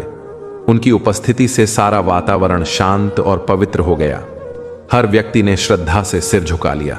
साधु ने गंभीर स्वर में कहा, राजा जय सिंह, तुम्हारे कर्म आज तुम्हारे सम्मुख खड़े हैं। समय का न्याय कभी नहीं रुकता। जय सिंह ने थरथराते स्वर में पूछा, आप कौन हैं महामुनि, और यह कैसी लीला है? साधु मुस्कुराए और बोले, मैं वही हूं जिसने वर्षों पहले राजा यशवर्धन के वंश को नष्ट होने से बचाया था। उस समय तुम्हारे सैनिक भूलवश यशवर्धन के सुंदर पुत्र को उठा लाए थे और तुम्हारा पुत्र वहीं छोड़ आए थे। जिसे तुमने अपना पुत्र मानकर पाला, वह वास्तव में यशवर्धन का पुत्र शिवांश था, और जिसे तुमने त्याग दिया, जिसे वसुंधरा ने स्नेह और तप से पाला, वही वीर सिंह तुम्हारा सच्चा पुत्र है। यह सुनते ही पूरा दरबार मौन हो गया। जय सिंह के होंठ कांप उठे। शिवांश और वीर सिंह की आंखों में आश्चर्य और वेदना का सागर उमड़ पड़ा। रानी वसुंधरा की आंखों से अश्रु बह निकले। साधु ने धीरे से कहा, भाग्य ने तुम्हारे साथ वह खेल खेला जिससे सत्य और ममता दोनों की परीक्षा हो सके। आज जो सत्य उजागर हुआ है वह विधि का लिखा हुआ है, और हां, जिसे तुमने अन्य का पुत्र समझा वही तुम्हारे रक्त का था, और जिसे तुमने अपना पुत्र कहा वह वास्तव में यशवर्धन का पुत्र था। यह लीला तुम्हारे कर्मों की प्रतिध्वनि है, और आज नियति ने वही सच्चाई तुम्हारे समक्ष ला खड़ी की है। राजा जय सिंह की आंखें पछतावे की नमी से भर गईं। उनका स्वर टूट गया। क्या यह सत्य है? क्या वीर सिंह ही मेरा पुत्र है और शिवांश राजा यशवर्धन का संतान? मैंने तो जीवन भर भ्रम में रहकर केवल पाप और अत्याचार किए। क्या मेरे लिए अब भी मुक्ति का कोई द्वार है? साधु ने शांत स्वर में कहा, हे राजन, हर आत्मा को अपने कर्मों का प्रतिफल भुगतना होता है। यही ईश्वर की व्यवस्था है। आज तुम्हारे जीवन का अंतिम पृष्ठ खुल चुका है। यही वह क्षण है जहां तुम्हारे पापों का प्रायश्चित तय हुआ है। इतना कहकर साधु ने अपने हाथ आकाश की ओर उठाए। उनके चारों ओर दिव्यता का तेज फैल गया, जैसे पूरा दरबार किसी स्वर्गीय आभा में स्नान कर रहा हो। और उसी उजाले में वे साधु धीरे धीरे लुप्त हो गए। उनके विलीन होते ही राजा जय सिंह की आंखों से पश्चाताप की धार बह निकली। उन्होंने कांपते हुए वीर सिंह और शिवांश की ओर देखा और अंतिम सांस लेते हुए प्राण त्याग दिए। उस क्षण पूरा दरबार मौन हो गया। समय जैसे ठहर गया। हर चेहरा अपराध बोध और करुणा से झुका था। वीर सिंह और शिवांश की नजरें मिली। उनमें नफरत नहीं, एक अनकहा दर्द और सवाल था। तभी शिवांश की आंखें रानी वसुंधरा पर ठहर गईं। उन्होंने धीमे स्वर में पूछा, तो आप मेरी जननी हैं, और जिन्हें मैंने मां कहा वह मेरी मां नहीं थी?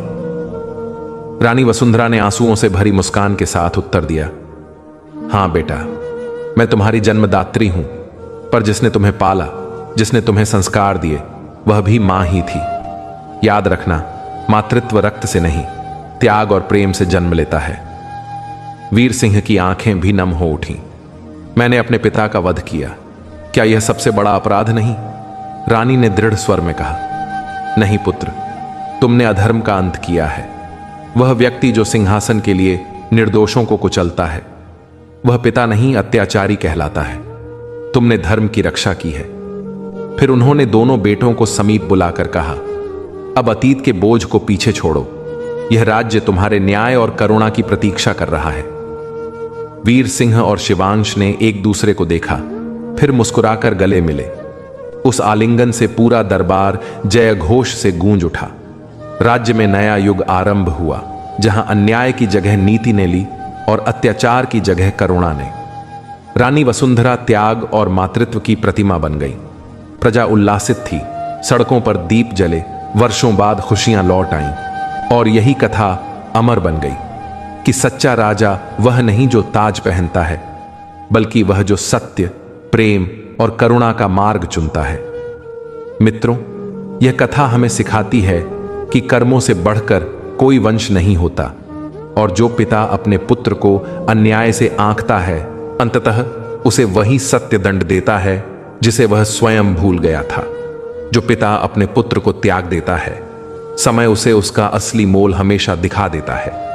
रानी वसुंधरा का मातृत्व इस जग को यह संदेश देता है कि मां केवल जन्म से नहीं, बल्कि त्याग, स्नेह और संस्कारों की गहराई से बनती है। उनका निस्वार्थ प्रेम उन दो भाइयों को फिर एक सूत्र में बांध गया, जिन्हें किस्मत ने राजनीति की भूल भुलैया में अलग कर दिया था। वीर सिंह और शिवांश का मिलन यह प्रमाण है कि धर्म का रास्ता रक्तपात से नहीं, बल्कि हृदय की पवित्रता से तय होता है। सच्चा न्याय तलवार की धार से नहीं, आत्मा की सच्चाई से प्रकट होता है। और सबसे गूढ़ शिक्षा यही है कि जब तक सत्य, प्रेम और नीति जीवित हैं, तब तक अधर्म, अन्याय और अहंकार की आयु क्षणिक ही रहती है। यह गाथा इतिहास के पन्नों में अमर हो गई, क्योंकि इसमें केवल सत्ता का संघर्ष नहीं, बल्कि इंसानियत की सबसे उज्जवल विजय छिपी थी। सत्य का मार्ग कठिनाइयों से भरा अवश्य होता है, परंतु अंत में वही राज्य के शिखर तक पहुंचती है। मित्रों, जीवन का सबसे बड़ा संतुलन तब आता है जब इंसान यह स्वीकार कर लेता है कि हर नुकसान, हर जुदाई, हर बाधा किसी न किसी बड़े कल्याण की ओर ले जा रही है। इसलिए जब कोई रिश्ता दूर हो जाए, जब कोई अवसर छूट जाए, जब कोई दरवाजा बंद हो जाए, तब यह सोचकर दुखी मत हो सकता है वह सब तेरा कभी था ही नहीं, क्योंकि जो तेरा सच्चा है वह तुझ तक आने से पहले भटक सकता है, लेकिन अंततः लौट आएगा। और जो तेरा नहीं है वह चाहे जितना प्रिय लगे तुझसे जुड़ ही नहीं सकता, क्योंकि वह तेरे भाग्य में बना ही नहीं था। कभी कभी जीवन में सब कुछ बिखरता हुआ लगता है, जैसे समय ने तुझसे हर खुशी, हर सहारा छीन लिया हो। तू सोचता है, हे प्रभु, जब मैं आपका भक्त हूं तो मेरे साथ ही ऐसा क्यों होता है? लेकिन उसी क्षण अदृश्य रूप से तेरे जीवन की दिशा बदल रही होती है। तू समझ नहीं पाता कि जो अभी संकट दिख रहा है वही आगे चलकर वरदान बनेगा।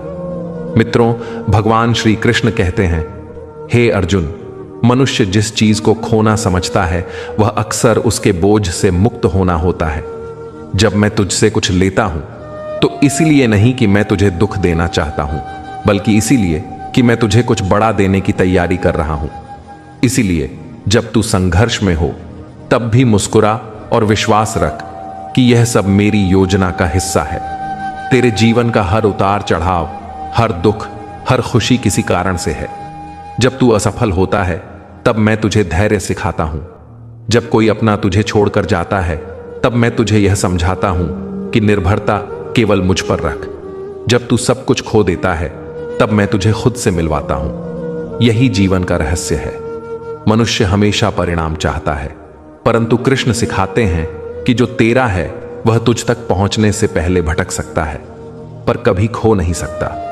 सोच, जब द्रौपदी के वस्त्र हरण का समय आया था तब सब मौन थे, लेकिन जैसे ही उसने मुझ पर भरोसा किया मैं तुरंत वहां उपस्थित हो गया, क्योंकि सच्चा भरोसा पुकार नहीं मांगता, वह हृदय की ध्वनि बनकर मुझ तक पहुंचता है। इसलिए जब तू निराश हो तब अपने हृदय में मुझे पुकार, मैं वहीं हूं तेरे भीतर। तू जिस चीज के लिए बेचैन है वह समय आने पर तुझे अवश्य मिलेगी। जो खो गया समझ ले कि वह तेरे लिए बना ही नहीं था। जब अर्जुन ने युद्ध के मैदान में हार मान ली तब मैंने कहा, यह तेरे डर का समय नहीं, यह तेरे धर्म का समय है। कर्म कर और फल की चिंता छोड़ दे, क्योंकि जो तेरा है वह तुझसे कोई छीन नहीं सकता। उसी क्षण अर्जुन ने शौर्य पाया और विजय पाई। इसलिए जब तू टूटे, थके या निराश हो तो बस यह याद रख, मैं तेरे साथ हूं। तेरा हर संघर्ष तेरी अगली ऊंचाई का मार्ग बना रहा है। संसार चाहे कुछ भी कहे, भाग्य चाहे देर करे, लोग चाहे तुझसे मुंह मोड़ लें, लेकिन जो तेरा है वह किसी भी हाल में तुझ तक पहुंचेगा ही, क्योंकि ईश्वर की योजना पूर्ण है और तेरे जीवन का हर क्षण उसी की डोर से बंधा है। इसलिए शांत रह, कर्म कर और विश्वास रख, क्योंकि जो तेरा है उसे कोई भी शक्ति तुझसे छीन नहीं सकता। कभी कभी जीवन में ऐसा लगता है कि सब कुछ हमारे विरुद्ध जा रहा है, मेहनत करने के बाद भी मनचाहा परिणाम नहीं मिलता, पर यही वह समय होता है जब मनुष्य की आस्था की परीक्षा होती है। मित्रों, भगवान श्री कृष्ण कहते हैं, हे अर्जुन, अपने धर्म और कर्म पर ध्यान केंद्रित कर, क्योंकि फल की चिंता करना तेरा काम नहीं। जो तेरे लिए निर्धारित है वह तुझे समय पर अवश्य प्राप्त होगा, और जो तेरा नहीं है वह लाख प्रयासों के बाद भी तुझ तक नहीं पहुंचेगा। जब इंसान इस सत्य को स्वीकार कर लेता है तब उसके हृदय से बोझ उतर जाता है और जीवन सरल हो जाता है। ना उसे दूसरों से जलन रहती है, ना किसी हानि का भय सताता है। जैसे राधा और कृष्ण का प्रेम जो युगों बाद भी अविनाशी है, वैसा ही सच्चा संबंध किसी ताकत से मिटाया नहीं जा सकता।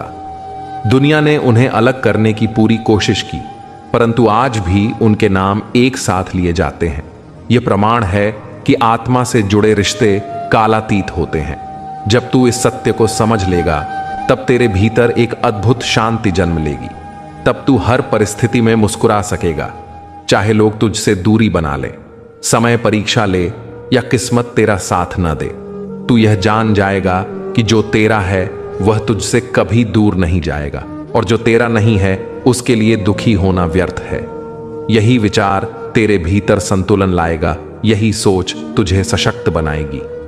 इसलिए जब तू टूटने लगे तो मन में कृष्ण का नाम लेकर यह विश्वास दोहराना, हे प्रभु, मैं जानता हूं कि आपने जो मेरे भाग्य में लिखा है वही मेरे पास रहेगा। कोई शक्ति, कोई व्यक्ति, कोई परिस्थिति मेरे हिस्से को मुझसे छीन नहीं सकती। यही अटूट निश्चय तुझे स्थिरता देगा।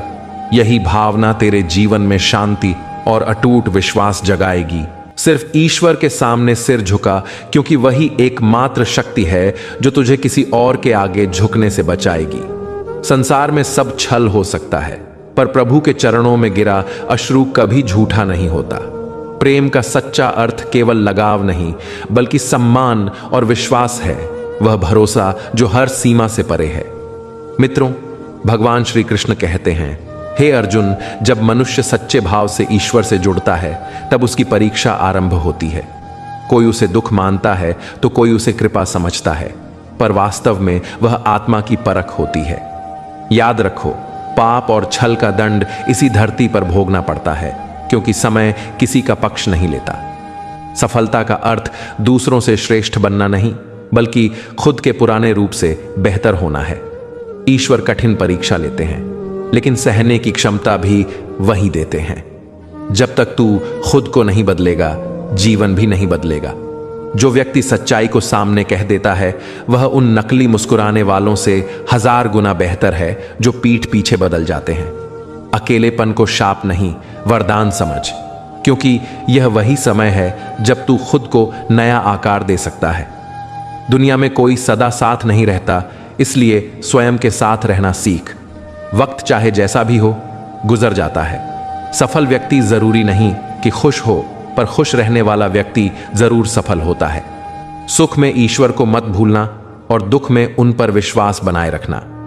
जो लोग तेरे होने का मूल्य नहीं समझते, उन्हें छोड़ देना ही शांति है।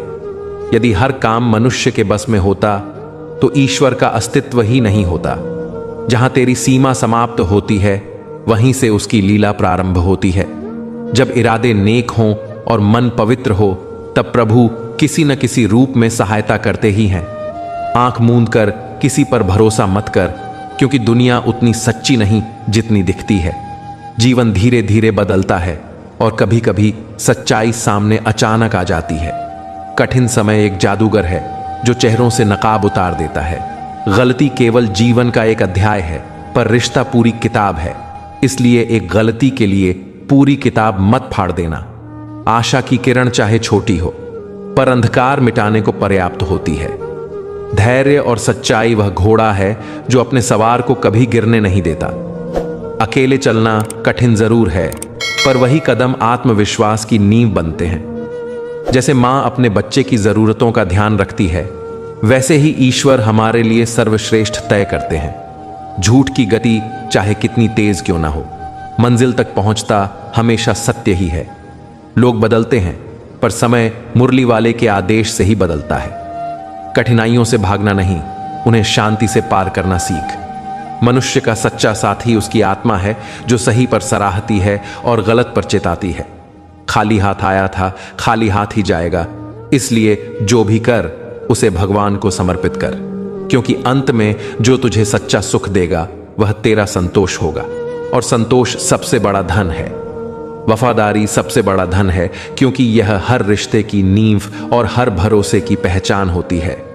जो व्यक्ति निष्ठा से जीता है वह कभी अकेला नहीं रहता, क्योंकि सच्चाई हमेशा उसके साथ चलती है। छल करने वाला चाहे कुछ समय तक सफल दिखे, पर अंत में उसे अपने ही कर्मों का फल भुगतना पड़ता है। सच्चे जीवन का अर्थ केवल उपवास और पूजा नहीं, बल्कि मन से लोभ, घृणा, क्रोध और कपट का त्याग करना है। मित्रों, भगवान श्री कृष्ण कहते हैं, हे अर्जुन, जब इंसान अपने मन को संयमित कर अपने कर्म में लग जाता है, तब उसके लिए असफलता का कोई अर्थ नहीं रह जाता, क्योंकि ईमानदार प्रयास ही सफलता की जननी है। भाग्य के आगे रोने से बेहतर है कर्म का सागर मथना, क्योंकि तूफान जब उठता है तो बंद दरवाजे भी खुल जाते हैं। याद रखो, धोखा देना एक ऐसा कर्ज है जो एक दिन लौट कर जरूर आता है। यह संसार बड़ा विचित्र है। यहां इंसान और मौसम कब बदल जाए कोई नहीं जानता। ईश्वर हमेशा उसी के साथ खड़े रहते हैं जो सच्चे मन से उन्हें पुकारता है, क्योंकि वह कहते हैं, जैसे भाव से तुम मुझे याद करते हो, मैं भी वैसे ही तुम्हारे पास आता हूं। इसीलिए बदले की भावना मत रखो, बस शांत रहो, क्योंकि जिसने तेरे साथ बुरा किया है उसके जीवन में वही लौट कर आएगा। इस दुनिया में लालच सबसे धारदार तलवार है और संतोष सबसे सशक्त कवच। जो व्यक्ति अपने मन को प्रसन्न रखना जानता है वही सच्चा ज्ञानी है। दिशा सही हो तो डर मत, बस कदम बढ़ाते रहो, मंजिल अपने आप पास आएगी। समय इस दुनिया का सबसे मूल्यवान रत्न है, इसे व्यर्थ गंवाने वाला अंत में केवल पछतावा ही पाता है। जीवन में दूसरों से तुलना मत कर, क्योंकि सूरज और चांद दोनों अपने समय पर चमकते हैं, एक दूसरे से नहीं टकराते। डर वही संकेत है कि तू किसी महान कार्य की शुरुआत करने वाला है, इसलिए पीछे मत हट। जिनके सपने बड़े होते हैं उनके इम्तिहान भी कठिन होते हैं, लेकिन उनका जुनून उन्हें अजेय बना देता है। याद रख, रास्ता कभी पहाड़ की ऊंचाई से नहीं रुकता, बल्कि हमारे भीतर के डर और संदेह से रुकता है। शिकायत मत कर कि तेरी समस्या कितनी बड़ी है, बल्कि समस्या को दिखा कि तेरी हिम्मत कितनी मजबूत है। सफलता केवल शत्रुओं को हराने में नहीं, बल्कि स्वयं की इच्छाओं को वश में करने में है। अगर तूने किसी की राय से अपने सपनों को छोड़ दिया तो वह सपना नहीं, बस एक कल्पना थी। इसलिए आगे बढ़, लोगों की बातों को दिल पर मत रख, क्योंकि जो तुझे नहीं जानते वो तुझे परिभाषित नहीं कर सकते। अच्छे लोगों को खोजने में समय मत गंवा, बल्कि खुद अच्छा बन, ताकि कोई तुझसे मिलकर अपनी तलाश पूरी समझे। बहुत पुरानी बात है। एक साधु के शिष्य ने गुरु से पूछा, शांति और सफलता कैसे पाई जा सकती है? गुरु ने मुस्कुराकर कहा, समय आने पर तुझे उत्तर मिलेगा। कुछ दिन बाद गुरु ने कहा, कल पर्वत की चोटी पर जा और वहां से एक छोटा पत्थर लाकर ला। शिष्य ने वैसा ही किया, पत्थर को साफ किया, रोज ध्यान लगाया। एक सप्ताह बाद वह गुरु के पास लौटा। गुरु ने शांत स्वर में पूछा, क्या तुझे कुछ बदलाव महसूस हुआ? और शिष्य ने मुस्कुराते हुए कहा, हां गुरुजी, इस पत्थर ने मुझे सिखाया कि साधारण वस्तु भी तब मूल्यवान हो जाती है जब हम उसे सच्चे मन से संभालते हैं। और उस क्षण उसे भीतर से कुछ खास महसूस हुआ। रमेश ने जवाब दिया, गुरुजी, पहले यह पत्थर मुझे साधारण सा लगता था, पर अब यह मुझे बेहद अनमोल प्रतीत होता है, जैसे इसमें कोई जीवन समा गया हो। साधु बाबा मुस्कुराए और बोले, बिल्कुल रमेश, यह पत्थर तेरी आत्मा का प्रतीक है। जब तू इस निर्जीव पत्थर को मेहनत, ध्यान और समर्पण से इतना सुंदर बना सकता है, तो सोच तेरी आत्मा कितनी चमक सकती है यदि तू उसे सच्चाई और साधना से संवार दे। रमेश ने सिर झुका लिया। उसकी आंखों में समझ की रोशनी थी। उसने जाना कि जीवन की सभी परेशानियों का हल बाहर नहीं, बल्कि अपने भीतर है। उस दिन से रमेश ने स्वयं को निखारने का प्रण लिया और आत्म अनुशासन, ध्यान और करुणा को अपने जीवन का मार्ग बना लिया। धीरे धीरे वह भी एक ज्ञानी साधु के रूप में प्रसिद्ध हो गया। मित्रों, भगवान श्री कृष्ण कहते हैं, हे अर्जुन, जो व्यक्ति अपने कर्म में निष्ठा रखता है वही जीवन में स्थिरता और विजय दोनों पाता है, क्योंकि सच्चा युद्ध बाहर नहीं, भीतर के भय और भ्रम से होता है। जब इंसान स्वयं को जीत लेता है तो कोई भी परिस्थिति उसे तोड़ नहीं सकती। सत्य की राह कठिन जरूर है, पर वही सबसे सुकून देने वाली है। जब तू सच्चाई को अपनाएगा तो लोग तुझसे दूर जाएंगे, लेकिन ईश्वर तुझसे और करीब आ जाएंगे। याद रख, दुनिया में सबसे कठिन परीक्षा समय की होती है। वही तुझे बताएगा कि कौन साथ निभाएगा और कौन सिर्फ दिखावा करेगा। इसलिए अपने कर्म करते रहो, चाहे राह कितनी भी ऊबड़ खाबड़ क्यों ना हो। मौन रहना एक तपस्या है और सोच समझकर बोलना एक कला। जो लोग सच्ची बात कहते हैं वे अक्सर कठोर लगते हैं, पर वही तेरे सच्चे साथी होते हैं। जीवन का मूल मंत्र है, जो मिला है वही पर्याप्त है, क्योंकि संतोष ही सुख का पहला द्वार है। यदि तू किसी रिश्ते में सच्चा है तो कभी हार मत मान, कभी तू झुक जा, कभी उन्हें मना ले। यही संबंधों की सच्ची ताकत है। जीवन में हर अनुभव एक शिक्षा है, हर दर्द एक जागृति। गलतियों से डर मत, क्योंकि वही तुझे मजबूत बनाती है। याद रख, जब तू अकेला होता है तब तेरा असली निर्माण शुरू होता है। तूफान यह नहीं सिखाते कि कैसे टिके रहना है, बल्कि यह सिखाते हैं कि तू कितना अडिग है। जब दुनिया तुझसे कहे तू नहीं कर सकता, तब तू बस मुस्कुराकर कह, देख लेना, यही करूंगा। जिंदगी में जीत उसी की होती है जो अपनी हार से सीखता है और गिरकर दोबारा उठ खड़ा होता है। एक भेड़िया जो जंगल में अकेला घूमता है, वह भूख से नहीं, अपने लक्ष्य की तलाश से प्रेरित होता है। इसीलिए रुकना मत, थकना मत, गिरना मत। जब तक मंजिल नहीं मिलती, चलते रहो, क्योंकि सफलता उन्हीं के कदम चूमती है जो हार मानने से इनकार करते हैं। याद रखो, जो अभी खोज में है वही कल मार्गदर्शक बनते हैं। इसलिए भीतर आग जलती रहनी चाहिए, क्योंकि सच्ची सफलता उन्हीं को मिलती है जिनकी आत्मा में तलाश में भूख है। लोगों की निंदा सुनकर अपने कदम कभी पीछे मत हटाना, क्योंकि जो व्यक्ति सबकी बातों से डर गया वह मंजिल तक नहीं पहुंच पाता। जीवन में जो तुम्हारी आलोचना करता है वही तुम्हें आगे बढ़ने का सबसे बड़ा कारण देता है, क्योंकि जिन पौधों को छाया नहीं मिलती वे सबसे मजबूत तने लेकर बढ़ते हैं। जो दिल में बस जाए उसे सहेज कर रखो, और जो दिल से उतर जाए उससे दूर रहो। समझदार लोग बहस नहीं करते, वे बस काम करके जवाब देते हैं। इतिहास पढ़ने वाले कई हैं, पर इतिहास बदलने वाले कुछ ही होते हैं, जो उपहास सहकर भी अपने सपनों पर अडिग रहते हैं। किसी को छल कर खुद को बुद्धिमान मत समझो। सोचो उस व्यक्ति पर तुम्हारा कितना विश्वास था जिसने तुम पर भरोसा किया। इंसान बुरा नहीं होता, उसकी उम्मीदें ही उसे तोड़ देती हैं जब वे पूरी नहीं होती। घमंड का सबसे खतरनाक पहलू यही है कि यह इंसान को उसकी गलतियों से अंधा बना देता है। याद रखो, मुश्किलें बड़ी नहीं होती, हमारा हौसला छोटा पड़ जाता है। जीवन में किसी को उतना ही दुख दो जितना खुद सह सको, क्योंकि दर्द तब सबसे ज्यादा चुभता है जब वह खुद पर आता है। कोई इंसान अपने आप नहीं बदलता, उसे परिस्थितियां झकझोर कर नया बना देती हैं। कभी किसी के सामने झुको मत, क्योंकि झुककर तुम अपनी गरिमा खो देते हो, और गरिमा के बिना सफलता अधूरी होती है। यदि तुम्हारी काबिलियत सच्ची है तो दुनिया खुद चलकर तुम्हारे पास आएगी। यह मत सोचो कि काम तुम्हारा था और नाम किसी और का हुआ। यहां दीपक हमेशा रुई और तेल की बदौलत जलता है, पर श्रेय उसे ही मिलता है। यदि तुम्हारे सपने बड़े हैं तो संघर्ष भी उसी के बराबर होना चाहिए।